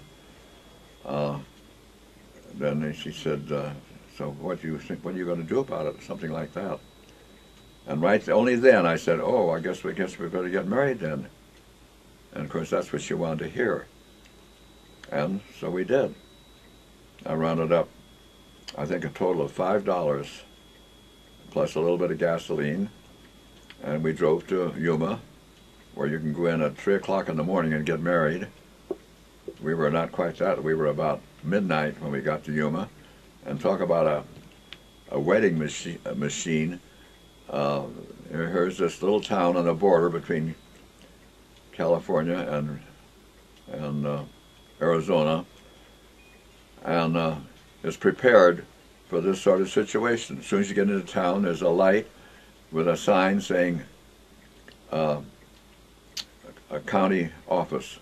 You go to the county office, and there's a counter and an open window. But this could be midnight. It was midnight. And there's a counter with a piece of form and a pen, and you sign in and register at the county. You're registered in Arizona County.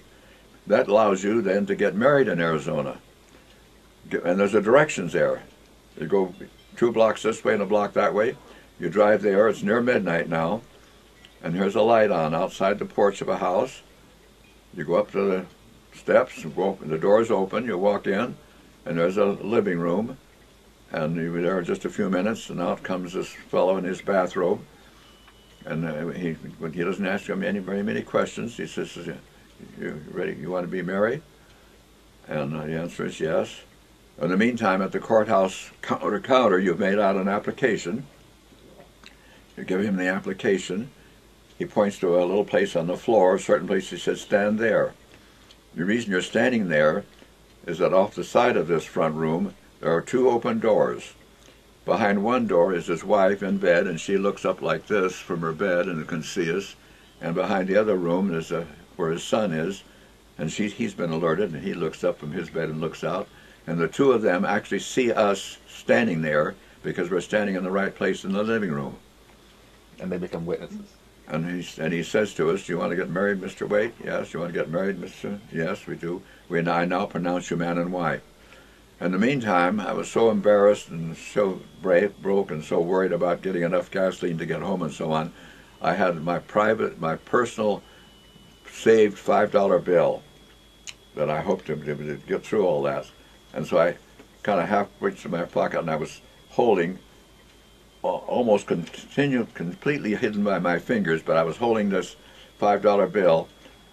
Before I would ask him, I said, "And what do I owe you?" In other words, I thought I was hoping he'd say maybe like $3 or maybe nothing. I says, "What do I owe you?" And he reached over and just pulled it right out of my fingers. He says, "Oh, that'll be fine." And then he looks and he says, "If you hurry, you can be back in California the day before you were married." Because it was already past midnight Arizona time, but it wasn't midnight yet California time. So we were physically back in California with a marriage certificate that was dated the day before we were there. And that's how we got married. Why didn't you get married in California? Because Yuma had this policy, Sam. What was his last name? He was called Marrying Sam. Yuma had Arizona. The Arizona laws, what you didn't need any time between making out a form and getting married, and that's why instant wedding. That's why they had all these things 24 hours a day. The counter was open, the lights was on, and the judge was available 24 hours a day. And how long would you have had to wait in California? I don't know, but you'd have to make out a form at the courthouse and then wait for it to be filled. And I mean, a month or so, maybe? Oh, no, even a day. But we didn't want to waste any time at all. And it wasn't because it was just that it was a big chore for me to get enough gasoline to drive and go to a place where they got married and so on. And Arizona had this, I found out later, they had people coming in there by the train load. 50 people would come in on a Pullman, a couple of cars. They'd all get out of the passenger car and line up. And Freeman, marrying Judge Freeman, he would marry 50 couples on the platform of the railroad train. And then they'd fill out all their forms, and they were all legally married, and they go back their respective ways. And Cece and I, when we were celebrating our 60th, after all, it's one thing to get married, it's another thing to stay married for 60 years, as you well know. So when we were celebrating our 60th, I had a copy of the marriage certificate on the wall. We had a big party down here at the studio for our 60th. And among other things, I had this little certificate that Judge Freeman had signed. I had that on the wall. And so at that time I decided to call down to Yuma and talk about, was he still alive? No, he's gone. And I said, well, I said, he was pretty well famously known, and he says, oh yes, he says, we miss him very much. So I asked about his marrying, and he says, well, his greatest marriage was one time when 2 trainloads of couples came, and he married them. Married us, had a ceremony for about 50 people. Well, so as you and Cecil got married, I keep asking you about how you got to know Percy and what y'all's relationship was like. How I got to know Percy. Yeah, I mean, what was y'all's relationship like? Did y'all interact? Oh, he was. much? Oh, I see. Very friendly. He was a nice doctor, and I think even before we got married, I went to his office to meet him. After all, Cecil was going to marry me. She had to let her father see who was she planning to marry, and he was very sympathetic with my plight of getting her pregnant, as it were, and with her being pregnant. I mean, after all, he was a obstetrical physician in Hollywood, where miscarriages and abortions and deliveries were all part of the day-to-day work. He himself was the attending physician at many of the movie stars' children. In fact, some of the children grew up to be stars of their own life. There's one I forget now who became a very famous movie star, and he's the one who delivered her. He's the one that pulled her out of her mother's womb. So he was a very well-known doctor in Hollywood. Had an office in the Hollywood Hotel, center of Hollywood. Had a nice suite there, a great waiting room, and his own office. And so he was very well known, very respected. He was the examining physician for all of the new recruits for the Los Angeles Police Department. Sometimes he'd have as many as 50 people in a line on a table outside of the city hall or somewhere where the police department was formerly. And these are all new recruits, and they had to be examined by a physician to see if they were still okay when they became members of the police force. Well, he was the doctor that did that.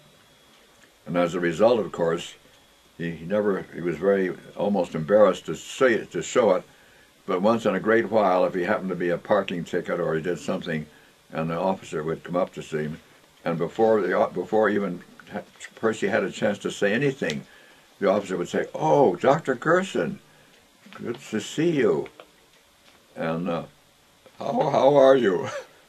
And then whatever it is that Percy did, they'd say, "Go on, try not to do it anymore," because it was a good portion of the police department were candidates that he himself had examined to say they were okay to become policemen. What is the Hollywood Hotel still standing? Oh yes, in fact, Cecil and I stayed at it not too many years ago when we were asked to. Had an all-expense trip paid from here to Hollywood to appear on a TV program, and we were put up at the Hollywood Hotel. Oh, and that's where Percy's office was? Mm-hmm. In the mezzanine of the Hollywood Hotel for years. Yeah, that was his main office. Okay. It was a very convenient. Oh, and a side issue. Boy, I talk about how I'm not litigation minded.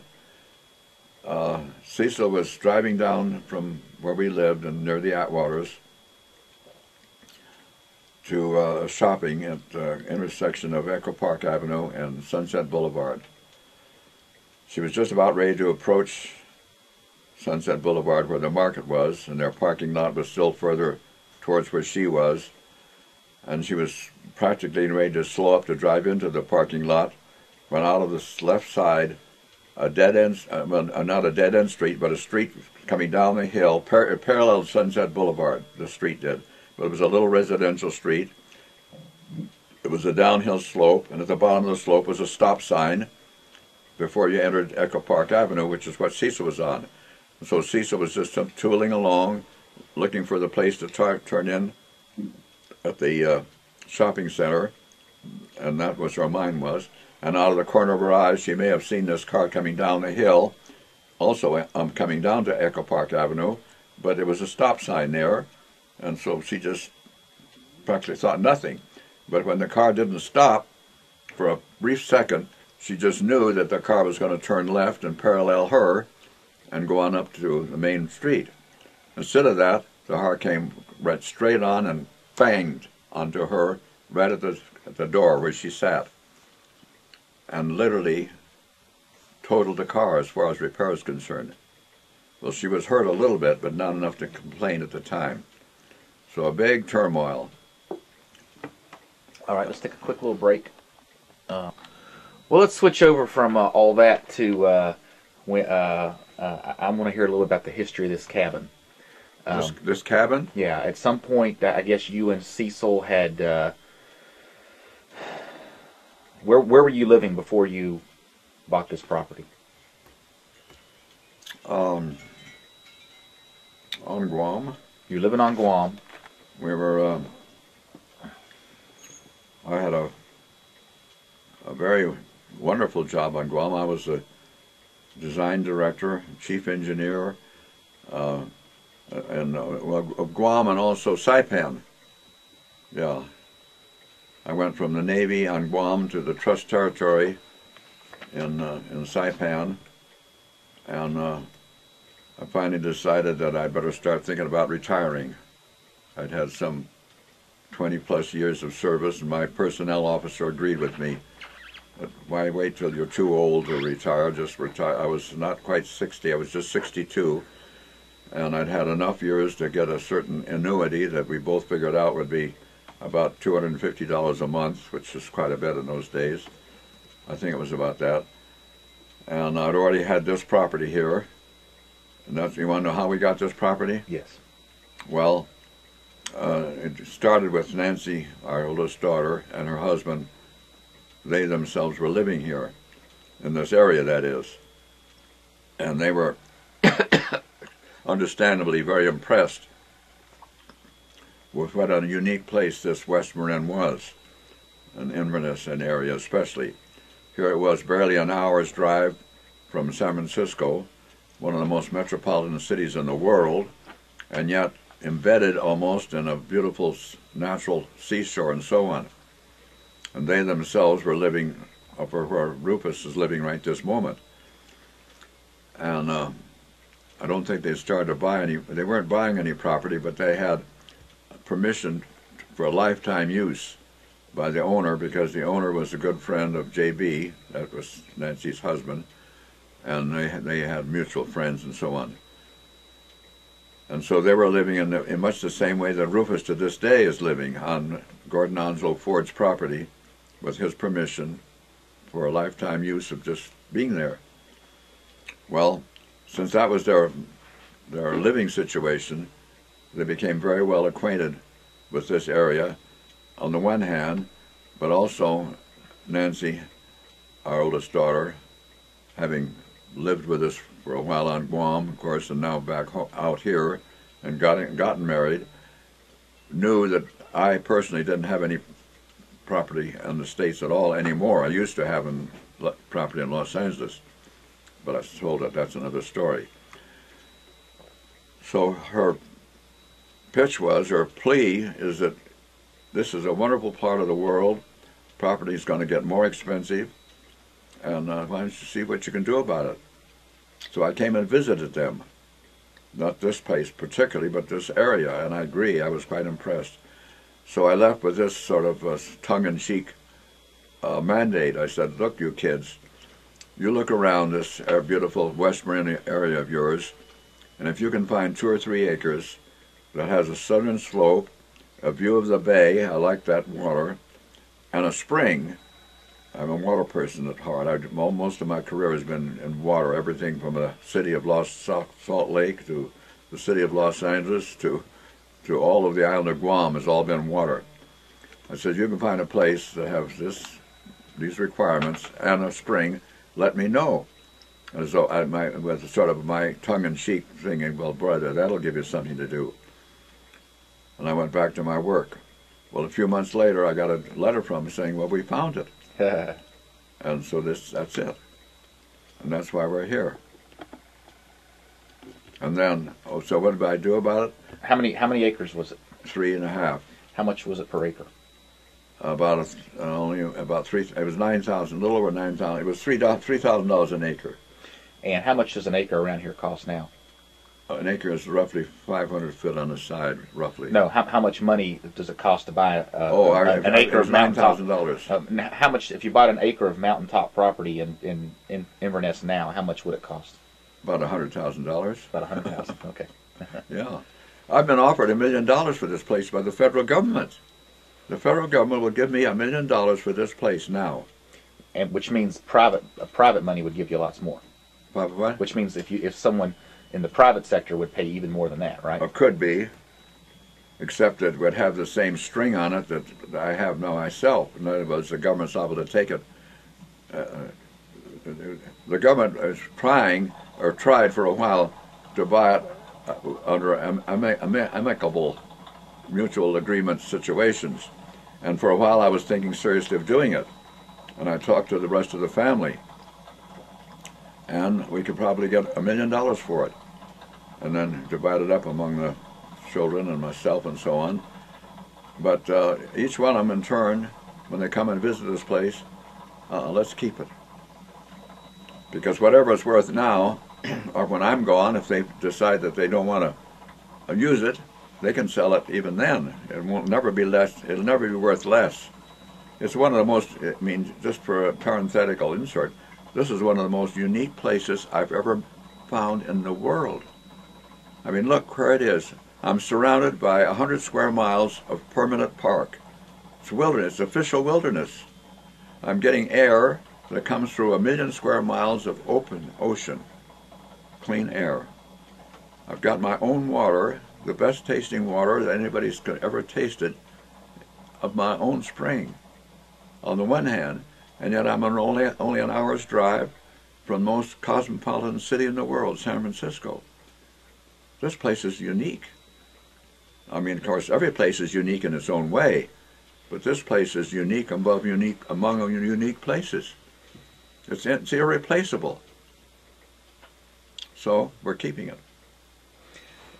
So they told you they'd found the property, so you came up and took a look at it and decided you liked it and took the. Well, they found it. They found its actual location. So you come up and look. And then I came and found it. Yes, you're right. Looked at it they didn't have any. Well, they did have in mind a certain portion because they had a wonderful surveyor friend of theirs that I met later. Stockdale, I forget his name just now, and he sort of blocked out about a 3-acre site that had this spring that they had found. And so when I came here, that was the actual description and the actual property that I was then going to buy from the owner was named Dr. Ottinger, a retired medical doctor, who really was very casual. All he wanted to do was to be able to drive around his big car with his girlfriends, and he didn't really care what he owned about 100 acres here. And he didn't care what he sold. I could have carved out a swastika and he would have shrugged his shoulders and said, buy it. So here was this chunk that they had with this 3-acre roughly that had this spring on it. And then I began to notice that there was a person across the street building one of several cabins that he had in mind. Somebody else was going to build 21-acre places, and he was so serious about his work that he put in a water tank with an automatic pump and a pipeline with fire hydrants on it every 1,000 feet. That's all into this moment. And so this was going to become a big development. Well, seeing what I have here and seeing the spring on the one hand, but the 3 acres that they'd carved out, the borderline was just at the other side of the spring, about 20 feet. I figured that I wanted a little bit more protection, a little bit more watershed. So I was able to increase it to 6 acres. And so that's what I bought. Let me stop you there. And that's. So tell me about the next step. You buy the property and then you start. Tell me about your strategy of how to develop it. Well. And building the cabin. And so I saw this and I agreed that it was all the things I'd hollered for. It was on a knoll. It had a southern slope. And it had water. And then, as I said, I was concerned about their watershed, so I increased the purchase to a little over 6 acres. I even forget myself the amount. I think it's 6 acres. and bought it at $1,500 an acre. And so there it was. I was still working, but it was such a wonderful place, and there was a lot of wartime stuff being sold. Butler Buildings was one that was a very popular building as a prefab, and there was a wrecking company in South San Francisco that had several of these knockdown things called Butler Buildings. They were used the same way that Quonsets were used, only the Butler Building is more of a rectangular building with straight walls and a shed-type roof. And they had a complete assembly, complete package, as it were, of second-hand Butler buildings at this wrecking company in South San Francisco.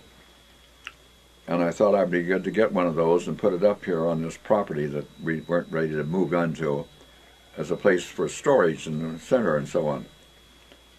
So one of the smartest things I did, and I have to give it to so-called Providence more than I did my own acumen, my own planning. It was accidental.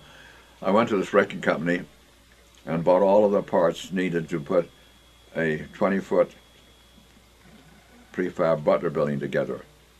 It comes with panels and channel irons and angle irons and a big barrel full of nuts and bolts. And when it's assembled, you have this, similar to a Quonset, only in this case it's more rectangular. So I bought, and it comes in 10-foot sections. They're 20 feet wide, and you get 10 feet, 10 feet, 10 feet. And a lot of farmers have bought hundreds of feet, 1,000 feet maybe long of Butler building, and they use them for chicken pens and run pens and everything. They're all the same width, but you can get them in 10-foot sections. So I got 3 sections. I got a building that's 20 by 30 feet. I got the parts for it and I had it delivered right here. So there it was, a big mound of prefab angle iron and channel iron and buckets and bolts and so on. Well, right at the time when I was buying it from this salvage company in South Los Angeles, there was an American Samoan, African American there that I became found very, I mean, we became very good friends. We're very compatible. And I might say that I go out of my way a little bit to be friendly with African Americans, but it wasn't difficult. He was a nice person, and I was obviously a nice person. I wanted to be. The point is that I was buying this mound of prefab angle iron and channel iron and buckets and bolts. I asked him if he'd be available some weekend, Saturday, to help put it together. He says, well, yeah, sure. So the stuff was delivered, and the next day, weekend, he showed up, and in that one day, he put that building together. That was one of the smartest things I ever did. I would have spent weeks on it. And Jack Wright, later on, when we became acquainted, he said, I never saw a building go up so quick in my life. I come up my hill and go turn into where I live, and there was nothing. I come up the next day, and here's a house. This is the tool house. And that's the house that's there to this moment that Yetta lives in. Is it called the tool house? Mm-hmm. This is around what, late 50s, early 60s? What's the year? Mm-hmm. Do you know what year you bought the property? I keep forgetting, but it was in the 60s. It was during the height of the Kennedy era. 62, 61, 62. Kennedy. Okay. So then tell me about the planning, the idea and planning process of all this. Well, the thing is, so this tool house, as we now call it, this rebuilt prefab Butler building, became very comfortable. I put it on absolute bare property. We had nothing in the way of any connection, and so I put in gas lights and bought a tank of gas. And to this day, I think there's still around the periphery old-fashioned gas lights that were lit up by this tank of liquid petroleum I had a pickup. Early on I got a pickup, and I would take the tank over to the filling station where they sold liquid petroleum, and I'd fill it, I'd get it filled, and bring it back, and for next year, and then with that I had these little gas lamps inside of the building, and a hot water heater by gas, and we'd have friends come out, stay all weekend, stay all night, have a shower, and the next day they look around and say, "Well, you don't have any electricity, do you?" Because they didn't miss it. I'd have lamps, I'd have a hot shower, and that's all we needed. And of course Cecil cooked on a wood stove, which is here to this day, a regular old-fashioned wood stove. And during the wintertime, we'd put split kindling and split pieces of wood into the oven until they get nice dried out. And then we'd take the sticks out of the oven and put them into the firebox, and that would give us this stove to cook on. So we cooked on a wood stove for over a year. Then electricity came. But you also had an outhouse? And what? You used an outhouse for your... Yes, that's right. I had an outhouse, right, which is now halfway between these two buildings. Just a nice little seat over a hole and protected by vines. And we didn't worry about going there in the rain time or whatever it was. And so for quite a while. But then early on, of course I had a spring, that's why I bought the property. So early on, I installed a gasoline-driven pump down where the spring is now. A little 1-horsepower gasoline engine driving a reciprocal pump. And from that I ran a pipeline all the way up to the road, where there's a tank to this day, about 1,000-gallon steel tank. And by experiment, I found that if I go down and put an orange juice can of gasoline into the gas tank, that much, in other words, about 8 or 10 ounces, if I put that much gasoline into the tank of the engine, pull the cord and get it running, get the pump running, then it would run out of gas about the same time it would run out of water, because there was a cistern there that the spring would trickle into. That's why I took the property, because there was a spring. So that would give us then a few hundred gallons of water in a storage tank that would supply the house with water under pressure. I also got a gas-fired hot water heater, which I think is there to this day. And so with a hot water heater operated by liquid gas that I'd go in the pickup and get a tank of gas, with a hot water heater going on the one hand, and with a few gas lamps on the other, we'd have, as I say, we have friends come out here, spend the night, take a hot shower, be fed, and get ready to go home, and then they'd say, "Well, you don't have any electricity here." And it was that way for a couple of years. And then finally, when the power line came in, of course, that changed everything. And that was just a matter of calling the electric company to come up and do it? Yeah. Okay, so when you put the tool house up there, did you already know that you were going to build the cabin? And No, where not at all. Where were you going to build the cabin or anything? Not at all. What we had in mind during the time of the tool house, and even after this, in a way, and in one sense, even to this day, in a sense. But anyhow, all the time that we're in the tool house, it was definitely a quick temporary shelter to occupy the place, and here it goes.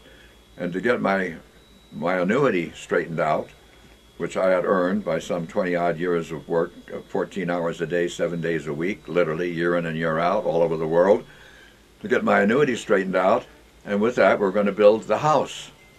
We bought this property with the idea of building the house. A 2-story, 3-bedroom, 2-bathroom house up just opposite Vision Road, where would be the center meeting place for my extended family. That was the reason for buying this place. And it's still, to this day, in the background. Of course, what happened was, I was cheated and literally lied to by personnel. And they did a dishonest, outright, overt, dishonest act that prevented me, to this moment, getting the annuity that I had earned. And that's why all this correspondence is going on here in my desk. They're embarrassed. They're embarrassed to know the truth. Because during the course of my being moved from one place, I was a convenient pawn. I was, objectively, I was a very competent engineer, specialized in waterworks, and I was either on loan or assigned to places almost all over the world, Asia, Africa, Oceania, and so on. And I just shrugged my shoulders. I was more interested in the engineering, obviously, than I was in the politics. And I figured that personnel matters should be taken care of by the personnel people. And it wasn't until I finally actually retired and began to get what was my annuity that I found out that somewhere along the line, and when I was being transferred from one place to another, the personnel people got caught. They got caught with their pants down, as the saying goes, and that they had agreed with my then boss, a captain in the Navy, they'd agreed that I would be assigned to be chief engineer for American Samoa. But another one of their very same office's personnel had already promised to give that job to another person who lived there and was there. In other words, they got caught assigning the same position to two different people at the behest, as it were, at the request of high-level people, captains and even administrators in the personnel office in Washington, D.C. So to solve that problem, they automatically, without my knowledge even, and certainly not without my approval, they arbitrarily assigned me to what was called an accepted position, a 1 year at a time position in which the employee is given an assignment and the assignment is canceled at the end of 1 year. Well, this to me was all just a bunch of personnel machinations. I've been involved in personnel doing all kinds of crazy things for 20 years. And I just shrugged my shoulders because I was working for the engineer that I knew. He was a captain and he was also an engineer. I was working for him. So you can imagine my surprise when I retired. I found that all of that, some 7 years of service time, was not accredited because I was not a genuine civil service employee, according to their records. I'm fighting that to this moment. According to their records, which were incorrect records, I have over 7 years of service that I'm not getting credited for. If I were to get the settlement that I've earned, and the settlement and the monthly annuity that I should be getting, I've got $500,000 that I didn't get. And that's going on as right now. When I finish talking to you, I'll go to my desk and write some more letters. And the bottom line is, personnel is embarrassed for being caught and having done a dishonest act. And the people in charge, they didn't do it. The people that did it have gone and retired and are out of there. But as an organization, they have lied to me and cheated me. I think because of that letter from former Congressman Bryant, I think I might be able to get my congressman to introduce it. Well, that helped. The thing that helped a lot. The thing that helped the most was a letter from my benefactor, Captain Martinson, who wrote a 2-page, very impassioned letter, excuse me, pointing out the very same personnel machinations that I did, and ended up by saying, Mr. Waite deserves the credit that he's seeking. I think that letter was I gave you a copy was of it. read by Bryant, and I think that's why Bryant reversed himself and wrote that letter. Well, so it's still to this moment. So the original plan was to build a 3-bedroom, 2-bathroom house on this property. That's right. And because of the mess up in the pension, you had to come up with an alternate plan. That's right. And what was the alternate plan? And so for a long time, then we had this thing we called a tool house, that rebuilt prefab building, and then, while still not giving up on the idea of the big house, but during the interim, because so many guests would come out here and they're so charmed by this area, and we're having such a hard time squeezing them into that tool house where we ourselves lived. In the meantime, I'd built a 3-decker bunkhouse where literally 3 decks of kids would be sleeping, besides the big bed that Cecil and I used, and we'd loan that out too. Excuse me. So all this time we had in the back of our mind the building of a big house just opposite Vision Road, and that would be it. Well then, while all that became being pushed in the background because of personnel office not doing their job, I stood on the back porch of what is now the tool house, looked out over this area on the one hand, and I saw all these trees, these bishop pine trees around here on the second hand, and on the third hand I already had at least my first or maybe my second chainsaw, and I was very adept with a chainsaw. And right just standing there on the back porch of this very building that still stands to this day, I said to Cease, you know what? I'm going to build a cabin over there. There's all these logs and so on. I'm going to build a cabin for guests because we're too crowded here and it's not suitable. And so that's what this is. This is a cabin I built for guests. And it's one of the few buildings that I made a sketch of. I showed the building. I was able to get the stress equivalents for the beams because the University of California had made some tests on bishop pine. They don't test very many kinds of wood, mostly Douglas fir and pine and so on. But they actually made a test on bishop pine. So I was able to submit a design, and got an approval. This is one of the few buildings on this entire property that's gone the route of making a building application, having it reviewed, and having it approved. This very cabin is right here. And so I built it. I had a pickup at the time, and I went to a rock quarry, and every rock in that fireplace I loaded onto the pickup myself and brought here and unloaded it and built that fireplace by myself. Every one of these beams you see, I cut down and trimmed the limbs off and the bark off. Cecil helped me with a lot of that. She hurt her wrist, and she hurt her wrist so bad she had it until the day she died because she was so intense on helping me that in skinning the bark off, she just ruined her arm and her wrist.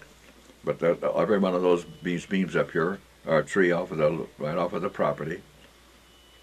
And so I built this cabin. Tell me about and put in the plumbing and the wiring, of course. And tell me about the unique design. The which? The unique design. The design. The unique design. Oh, I see. Yes. Well, it was a whimsy partly, and it also has the structural aspect that you see a rectangle itself is not a stable figure, sure-wise. A rectangle, unless it has strong bending joints, is not stable. But a triangle is stable. All it needs is tension and compression of the four joints, and it's a stable figure. So I figured that I'd make the walls of this cabin 4 triangles, and I wouldn't have to have intermediate supports, intermediate shear members. So I started with that.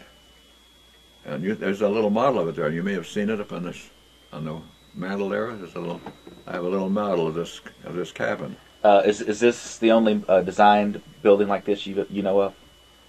Apparently it is. It's rather unique. It's been in a book, you know. Yes. It's been in the movies and so on. And it worked out all right, you see, because it was easy on the one hand for one low corner to stick the fireplace there.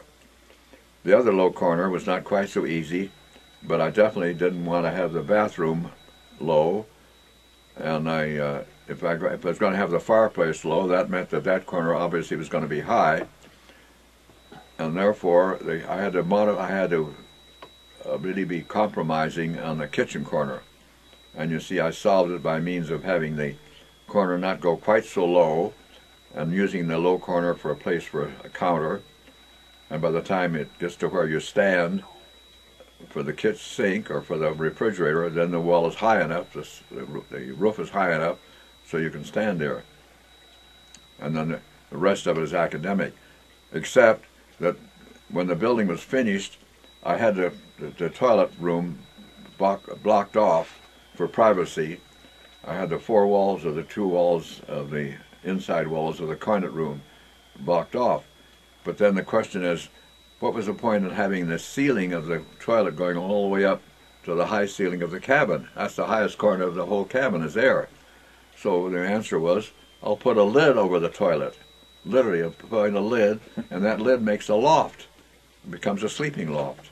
And that's where Sleece and I sat for 3 years. That was our sleeping loft. Then when I realized again that I was not going to, this was all be a temporary guest cabin until we built a big house.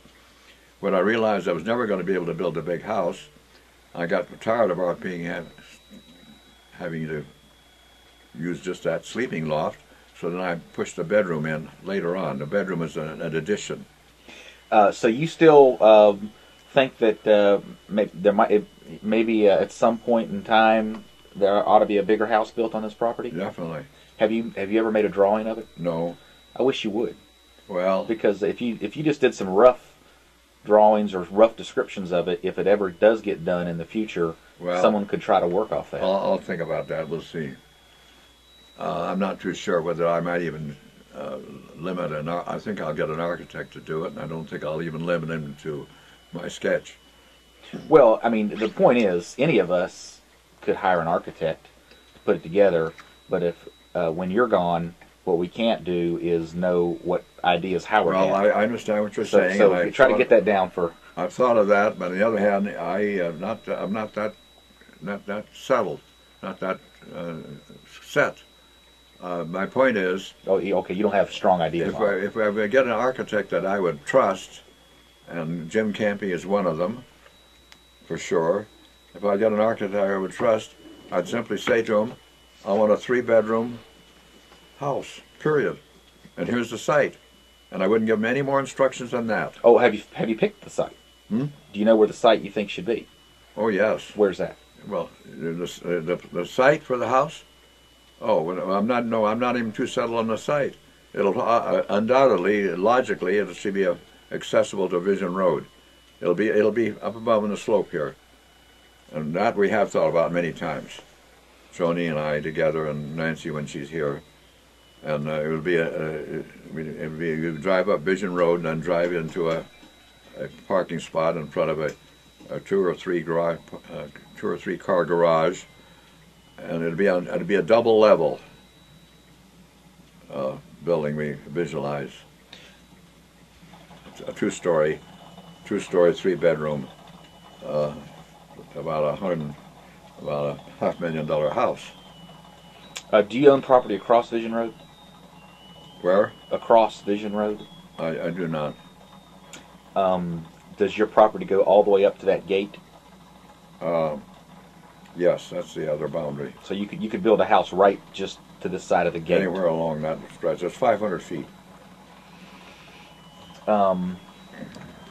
Okay. You want to shut that off? I'm going to go places. All right. We never flush for number 1.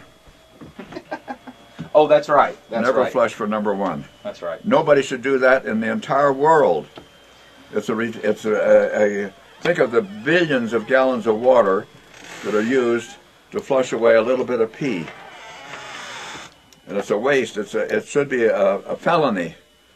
It should be against the law of apartment houses and hotels and houses to use 3 gallons of potable drinking water that in most cases has gone through an expensive treatment plant. Millions and millions of dollars are spent in treatment plants so that every ounce of water that comes out of the faucet is good drinking water. And that same drinking water goes into the toilet tank, and 90% of the women flush 2 gallons of good drinking water away to get rid of 2 ounces of pee. People like that should be, as Cecil would say, they should be put in jail. That's an abomination to nature.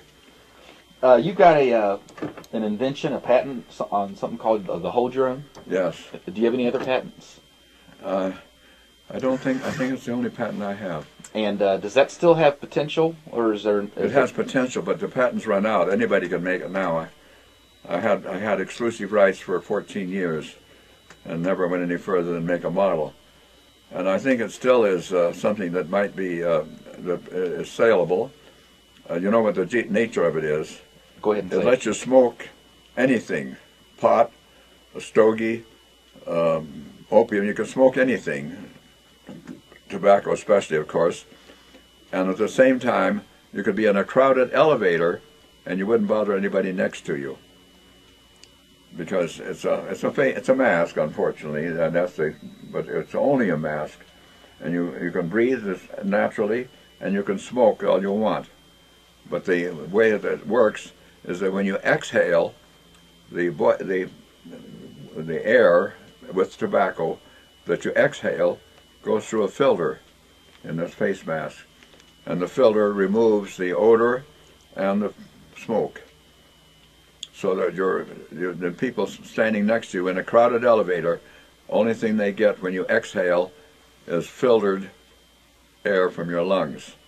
All the odor and all of the other particles are filtered out. And that's why I call it hold your own. You hold your own odors, your own smoke. And I have a patent on it. A patent number was granted. But it's not marketable. Nobody wants to bother, and I can understand that. I wouldn't want one. Yeah. Let's talk about some early stuff. You're old enough to remember some pretty historic events. Tell me about your memory of the stock market crash in '29. Oh, yeah, that certainly did affect me in a sideways always. I didn't have a single share of stock myself, but it was the effect on the country, of course. The crash of '29. See, I was in the class of '29, and then I got my master's degree in 1930. And so I was in the Air Corps, literally on a day-to-day basis, becoming an attack pilot. And we heard about it in the news, and that's all. It was just, all of us was just shrugged our shoulders, because we're all, I was having my uniform made, I had my orders were already cut, and I was going to go off and get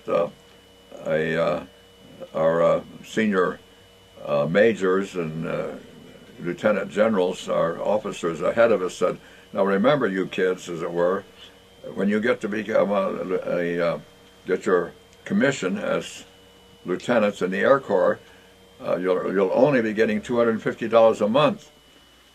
And we smiled as though, "You think that's not much?" Well, for us, that's 10 times what we were getting $20 a month as cadets. And of course, when I was finally washed out, I was getting nothing. But that's all a second lieutenant was getting in the Air Corps in those days, was $250 a month. Of course, $250 a month in those days is like $5,000 a month today, and that's about what they're getting. Well, in any event, that was the condition under which I was living when the great crash occurred. To me, it was again a piece of something that went on in stock markets, of which I had no knowledge really whatsoever, and that was something that they did. And the effect that it would have on me, I didn't realize at the time, because I was still in the Air Corps. I was still ready to become an attack pilot, and my contemporaries would all just nod their head about what's going on out there. The great public is going to have this stock market crash and so on, but we all have our commissions. We're all going to go off and become second lieutenants in the Air Corps. We're all going to get our $250 a month or wherever it is, and we just shrugged our shoulders. Well, that was true of the class in general. But then when I was found that I had a heart murmur and I was kicked out, I was hit with stark reality that I'm in the middle of the Great Depression. And so that was that's when, at the same time I got Cecil pregnant, got married, and I was going around in alleyways literally looking for an empty milk bottle. Literally looking for an empty milk bottle. Because if I got two milk bottles, I could go to the store and come home with a full one, because the deposit was 3 cents, and milk was 3 cents a quart during the Great Depression. So with 2 empty milk bottles, you could get a full bottle of milk, and that's how we raised our kids. Tell me some more about, did you have any more difficult experiences during the Depression? You got some other stories like that in terms of how hard it was to survive during those Depression years? Well, every moment almost was a survival game. one of the various physical incidences I can recall, that Cece and I, even at the time, were able to have overcome it and overcome our really semi-tragic situation, and we'd smile about it, is that for breakfast, for first our one and then two daughters, for breakfast I'd go underneath the house of the Atwaters, who had this big house with a big basement, and in it was some abandoned chicken feed, literally abandoned. And I would pour it out onto a table, and in it, among the chicken feeds, was things like Kaffir corn and poppy seeds and so on. But most of it was wheat kernels. And I would, with my fingers on a flat table, I would separate all the wheat kernels. I would take those wheat kernels over to an abandoned coffee grinder and grind the wheat kernels through this coffee grinder. Take that ground wheat down to the cabin that Cece and I was occupying, and she'd boil it into wheat cereal. We'd get one of our $3 a quart bottles of milk. It was real milk, and the top 2 or 3 inches was creamy. We'd siphon off the cream, and with this ground up and boiled wheat kernels, that was the cereal that we fed our kids for breakfast. We'd have whatever we could get a hold of. Stale bread, leftovers. And then I started pawning things and selling them. One of the most tragic of all, it was bad enough to sell the gold chain that my father gave me, a real solid gold chain of the watch. It was bad enough to sell my slide rule for 50 cents, my $7 slide rule. Certain school books I could sell, get a quarter for. But the worst of all was finally I sold a watch that he gave me, a Howard Railroad watch. Howard is a brand. To this moment, a Howard watch is on display at the Smithsonian Institute as being the best railroad watch ever made.